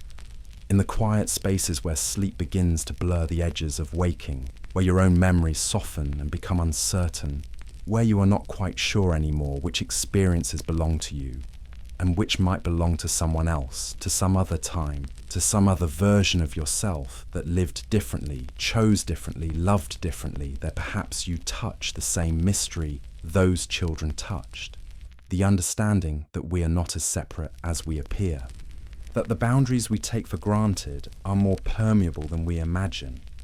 That memory flows between lives like water flows between vessels, and sometimes in rare moments, in certain souls, the vessels become transparent enough to see through, and we remember not just our own lives, but all lives, not just our own stories, but the single story that includes every breath ever taken, every love ever felt, every death ever died, and somehow impossibly beautifully continues. The library's final night. The library did not burn.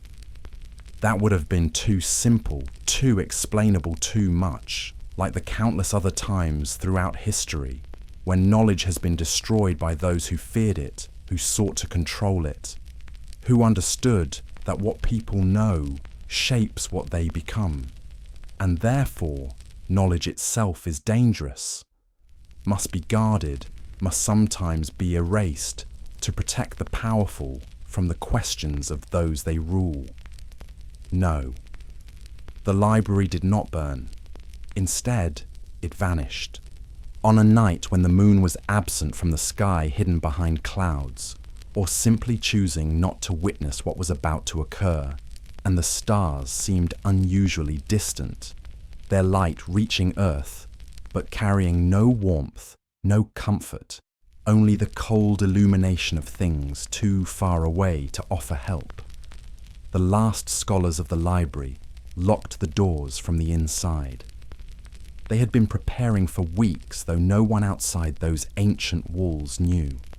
They moved through their preparations with the calm precision of those performing a ritual, learned long ago, practiced in secret, passed down through generations of librarians who understood that this moment would eventually arrive, that all things end, but that ending can be chosen, can be shaped, can be made into something other than destruction. They gathered the most fragile scrolls first, the ones that whispered, the ones that glowed with their own faint luminescence in the darkness of the deep chambers. The texts written in scripts that predated language as we understand its symbols, that seemed to shift and rearrange themselves when no one was watching knowledge that had chosen the library as its home, because nowhere else in the world could protect it, could honor. It could understand that some truths are too dangerous for daylight and survive only in places willing to remain forever shadowed, forever separate from the ordinary traffic of human ambition and curiosity. They brought these scrolls to the central chamber, the heart of the library, where the oldest texts had always been kept. And there they performed a ritual that had been written in a document older than any book in their collection.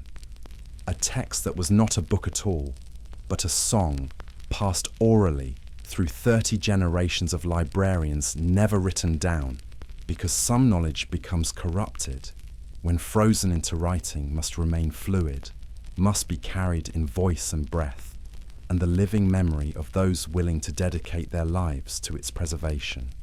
The ritual required 3 things: silence, breath, and the willingness to be forgotten. Silence they had in abundance. The library had always been a place of whispers, at most of quiet so profound that the turning of a page sounded like thunder, where scholars learned to move through their studies with a reverence usually reserved for sacred spaces, understanding that knowledge itself was sacred, that the accumulated wisdom of civilizations deserved to be approached with humility, with care, with the kind of attention that noise destroys and only silence permits. Breath they gave willingly. Each scholar in turn exhaling slowly over the gathered scrolls, releasing not just air but intention consciousness, the very life force that had animated their years of study and devotion. Their breath settled over the manuscripts like morning mist over a valley visible for a moment, and then absorbed, taken in by the parchment and ink, as if the texts were drinking them, consuming the essence of those who had served them, accepting this final offering of devotion. And the willingness to be forgotten, this was perhaps the most difficult requirement, the one that demanded not just courage, but a profound understanding of what they were doing and why. They were not destroying the knowledge. They were not even hiding it in any conventional sense. They were changing its state, transforming it from something physical and vulnerable into something else, something that existed in a dimension where fire could not reach it, where invading armies could not seize it, where the slow entropy of time could not crumble it into dust. But this transformation required a sacrifice. It required that they themselves step out of history, that no record remain of who they were or what they had done, that their names dissolve into the same mysterious absence they were creating for the knowledge they had sworn to protect. At dawn, when the doors were finally broken open by those who had grown concerned about the silence, the library was empty. Not ransacked, there were no signs of violence, no evidence of forced removal. Not abandoned in haste, everything was orderly, the shelves still standing, the reading tables still positioned as they had always been, oil lamps still hanging from their hooks, though their fuel had long since burned away. Empty, completely, impossibly empty.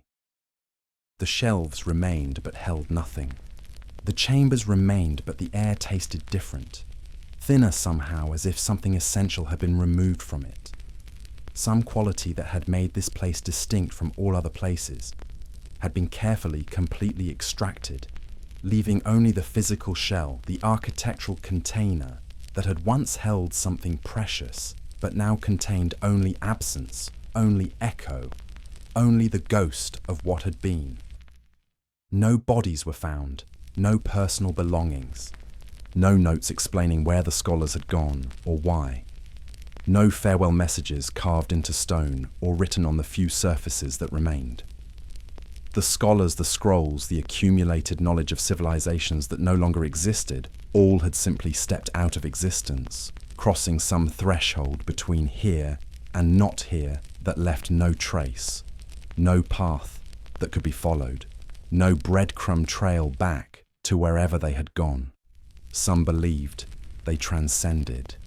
That in the moment of performing the ritual, they became part of the knowledge they had protected, dissolving their individual selves into the larger consciousness that the library represented, that all libraries represent the collective mind of humanity, the archive of everything we have ever learned or wondered or tried to understand about ourselves and the world we briefly inhabit.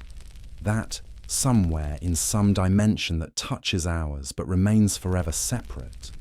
They continue their work, reading texts that exist only in pure thought, discussing ideas that no longer need language to be communicated, protecting wisdom in a space where protection is no longer necessary because nothing can reach them there, except those who have learned to exist without bodies, without location, without the anchors that tie most of us firmly to the physical world. Others thought they hid everything somewhere even deeper than the chambers where the library had stood. That beneath the known excavations, there exist levels no one has yet discovered, passages that lead down into the earth, farther than anyone imagined, to spaces where the scrolls still rest, still glow softly in the darkness, still wait for the moment when humanity will be ready to receive them again, to approach them with the proper reverence, the proper humility, the proper understanding that knowledge is not power but responsibility, not possession but stewardship, not a weapon to be wielded but a sacred trust to be honored and protected.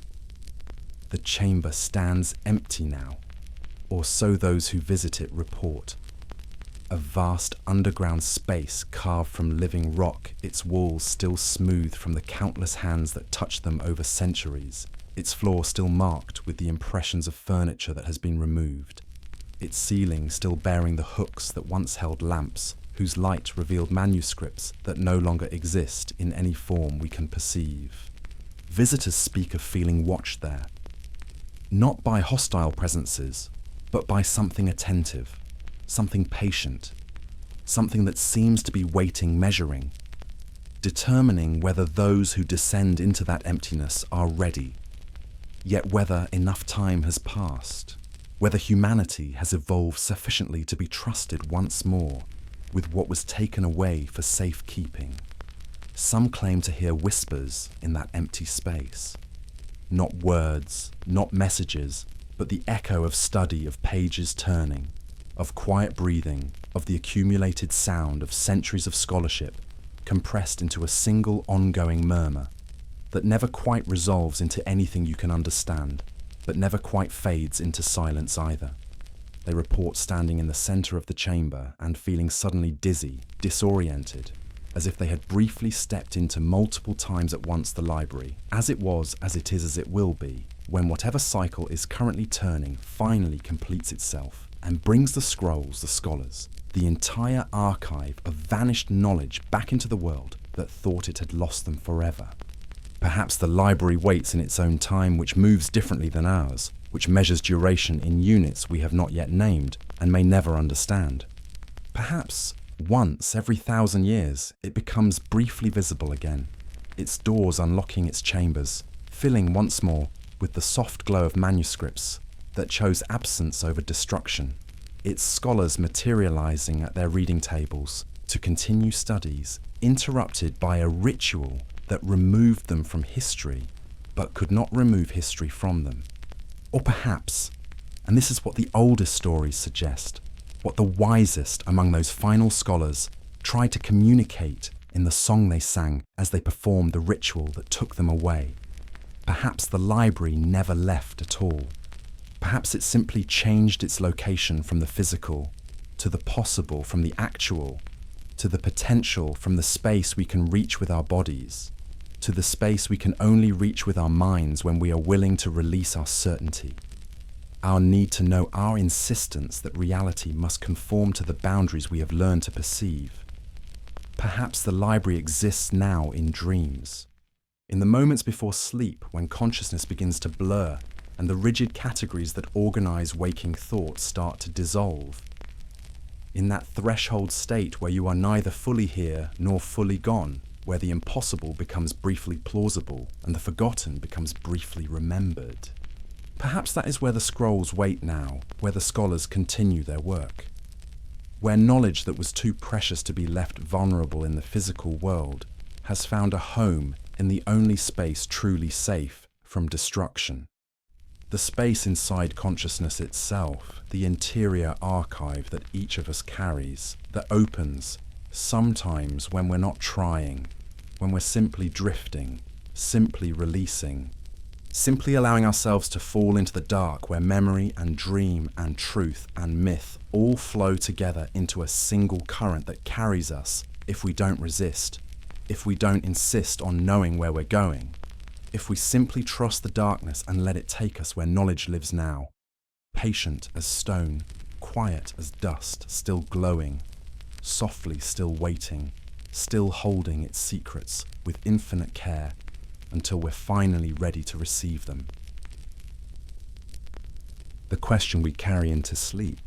We have journeyed together through mysteries that resist conclusion, through libraries that vanished cities built on forgotten names, gates that opened once a millennium oceans that remembered every drowning, through the testimony of scribes who wrote only in moonlight and children who carried memories that belonged to other lives, through kingdoms that spoke in silence and rivers that flowed backward once a year, through temples with no walls and stars that fell from heaven and were buried in the earth, like seeds waiting for a season that has not yet arrived.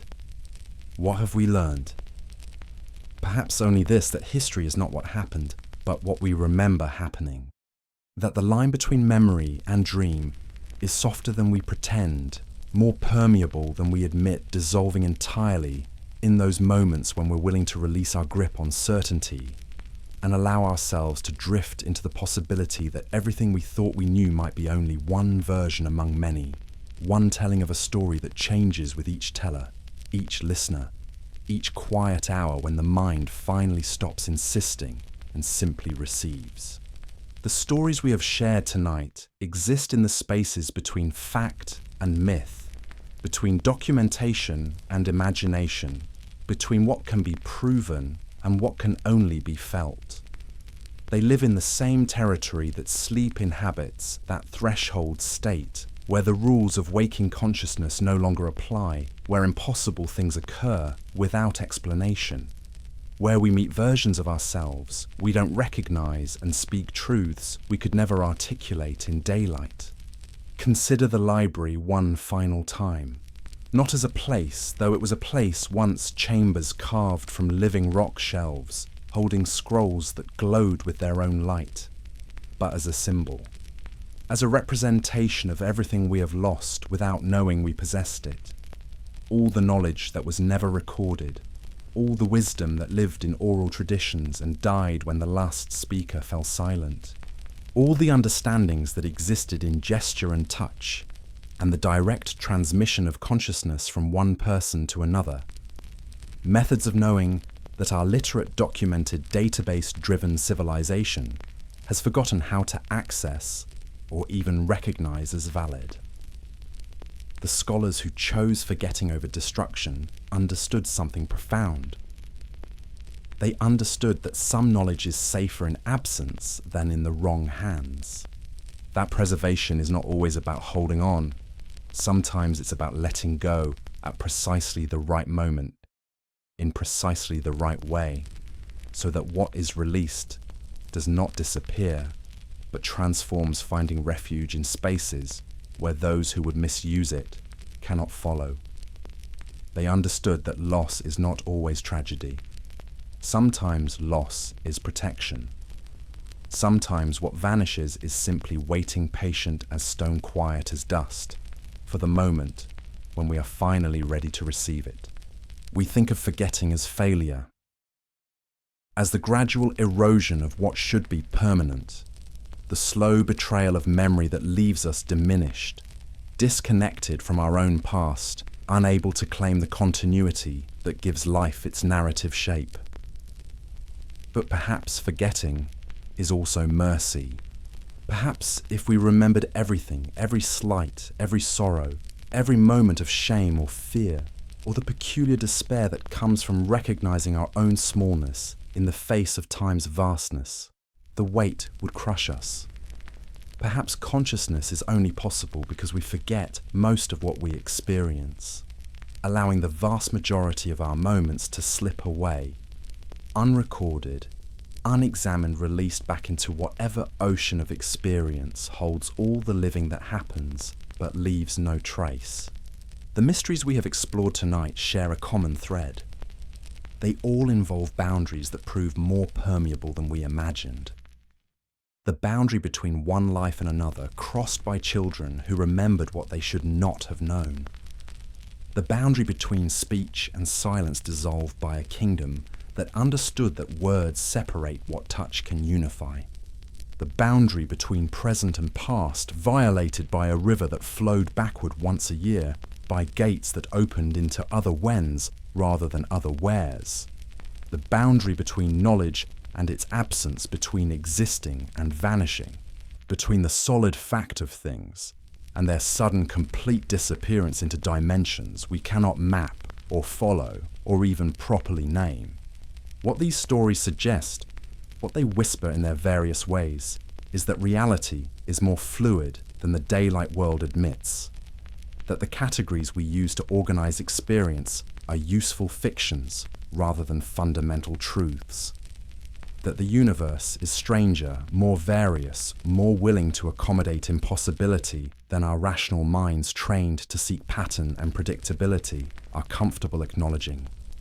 Perhaps this is why such stories belong to the night, why they feel appropriate for the hours when consciousness begins to release its tyrannical grip on perception and allows us to drift into states where the impossible becomes briefly plausible, where the forgotten becomes briefly remembered, where boundaries dissolve, and we touch, just for a moment, the understanding that we are not as separate as we appear, not as isolated, not as trapped in our individual bodies and lives and moments as the waking world insists we must be.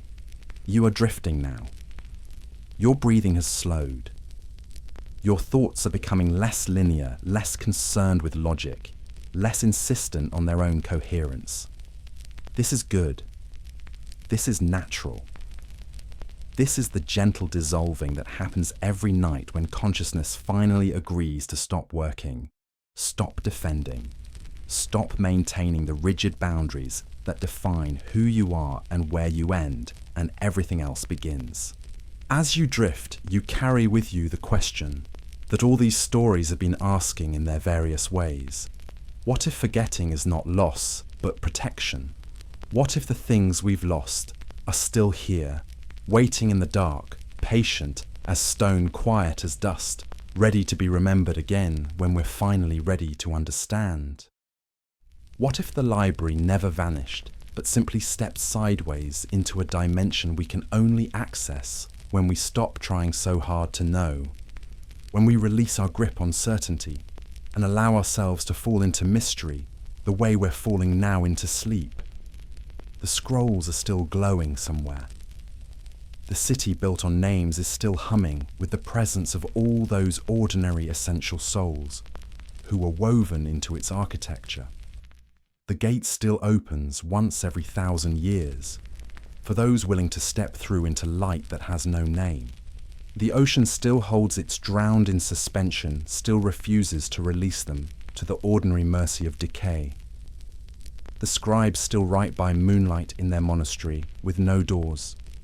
The kingdom still speaks in silence. The stars still wait beneath the earth. The river still turns backward once a year, trying to return to its source. The temple still stands open to sky and wind. The children still remember lives they have not lived. And the library is breathing quietly in its chamber of absence, its scrolls pulsing with that faint luminescence, its scholars still at their work of protecting what must be protected, of holding what cannot be held, except through the paradox of releasing, of remaining present, through the discipline of becoming invisible. All of this is true. All of this is happening, right now, in some frequency of reality that touches yours but remains forever separate, forever parallel, forever accessible only in moments like this, when you are neither fully awake nor fully asleep, when you exist in that threshold state where all things become possible, because you have temporarily forgotten that most things are supposed to be impossible. The question is not whether these stories are real. The question is what kind of reality we're willing to acknowledge. Whether we insist that only the documented, the proven, the repeatably observable deserves to be called true, or whether we're willing to admit that truth is larger than fact, that reality includes dimensions our instruments cannot measure, that the most important things are often precisely those that leave no trace except in the hearts of those who experience them, and the stories they whispered to others in the darkness in the hour before sleep, in the moment when letting go becomes not just possible, but necessary. You are letting go now. The stories are settling into you like snow settling on ground covering the familiar landscape, making everything strange and beautiful, and somehow more true than it was before.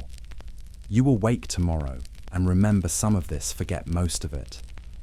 But the forgetting doesn't matter. What matters is that you heard, that you allowed yourself to wonder, that you drifted with me through these mysteries and didn't insist on solutions, didn't demand that every story resolve into clear meaning, didn't need the comfort of conclusion. Perhaps that is the real gift of these stories, not answers, but companionship. The reminder that you are not alone in your wondering, in your willingness to entertain impossibility, in your sense that the world is stranger and more sacred than the ordinary light of day allows us to admit. That others have felt this too. That the mysteries you carry are the same mysteries that people have carried for millennia, will carry for millennia, more passing them forward, like breath, like light, like the whispered acknowledgement that we don't know, we have never known, we will never know everything, and that's all right. That's beautiful. That's exactly as it should be. Sleep now. Let the stories settle. Let the questions rest. Let the darkness hold you the way the earth holds the fallen stars, the way the ocean holds the ships, the way silence holds all the words that were never spoken but somehow still exist, still resonate, still wait for the moment when someone, perhaps you, perhaps someone 1,000 years from now, will finally be ready to hear them and understand. Beneath the silence where memory fades into dream, and dream fades into the vast, breathing darkness that holds us all there, the mysteries wait. Patient, eternal, glowing softly, still asking their questions, still offering their impossible answers, still reminding us that the only way to truly know anything is to first admit how little we know, how little we can know, how little we need to know when we're finally willing to rest in mystery, the way we're resting now, falling, gently releasing everything, trusting the darkness to catch us and hold us and carry us safely through the night. Thank you for drifting through time with me tonight. If this story brought you peace, consider subscribing to Sleep Historian. Every week we explore new mysteries gates that open once-a-millennium rivers, that flow backward children who remember lives they never lived. Before sleep takes you completely, share a thought in the comments. What mystery from tonight's story touched you most?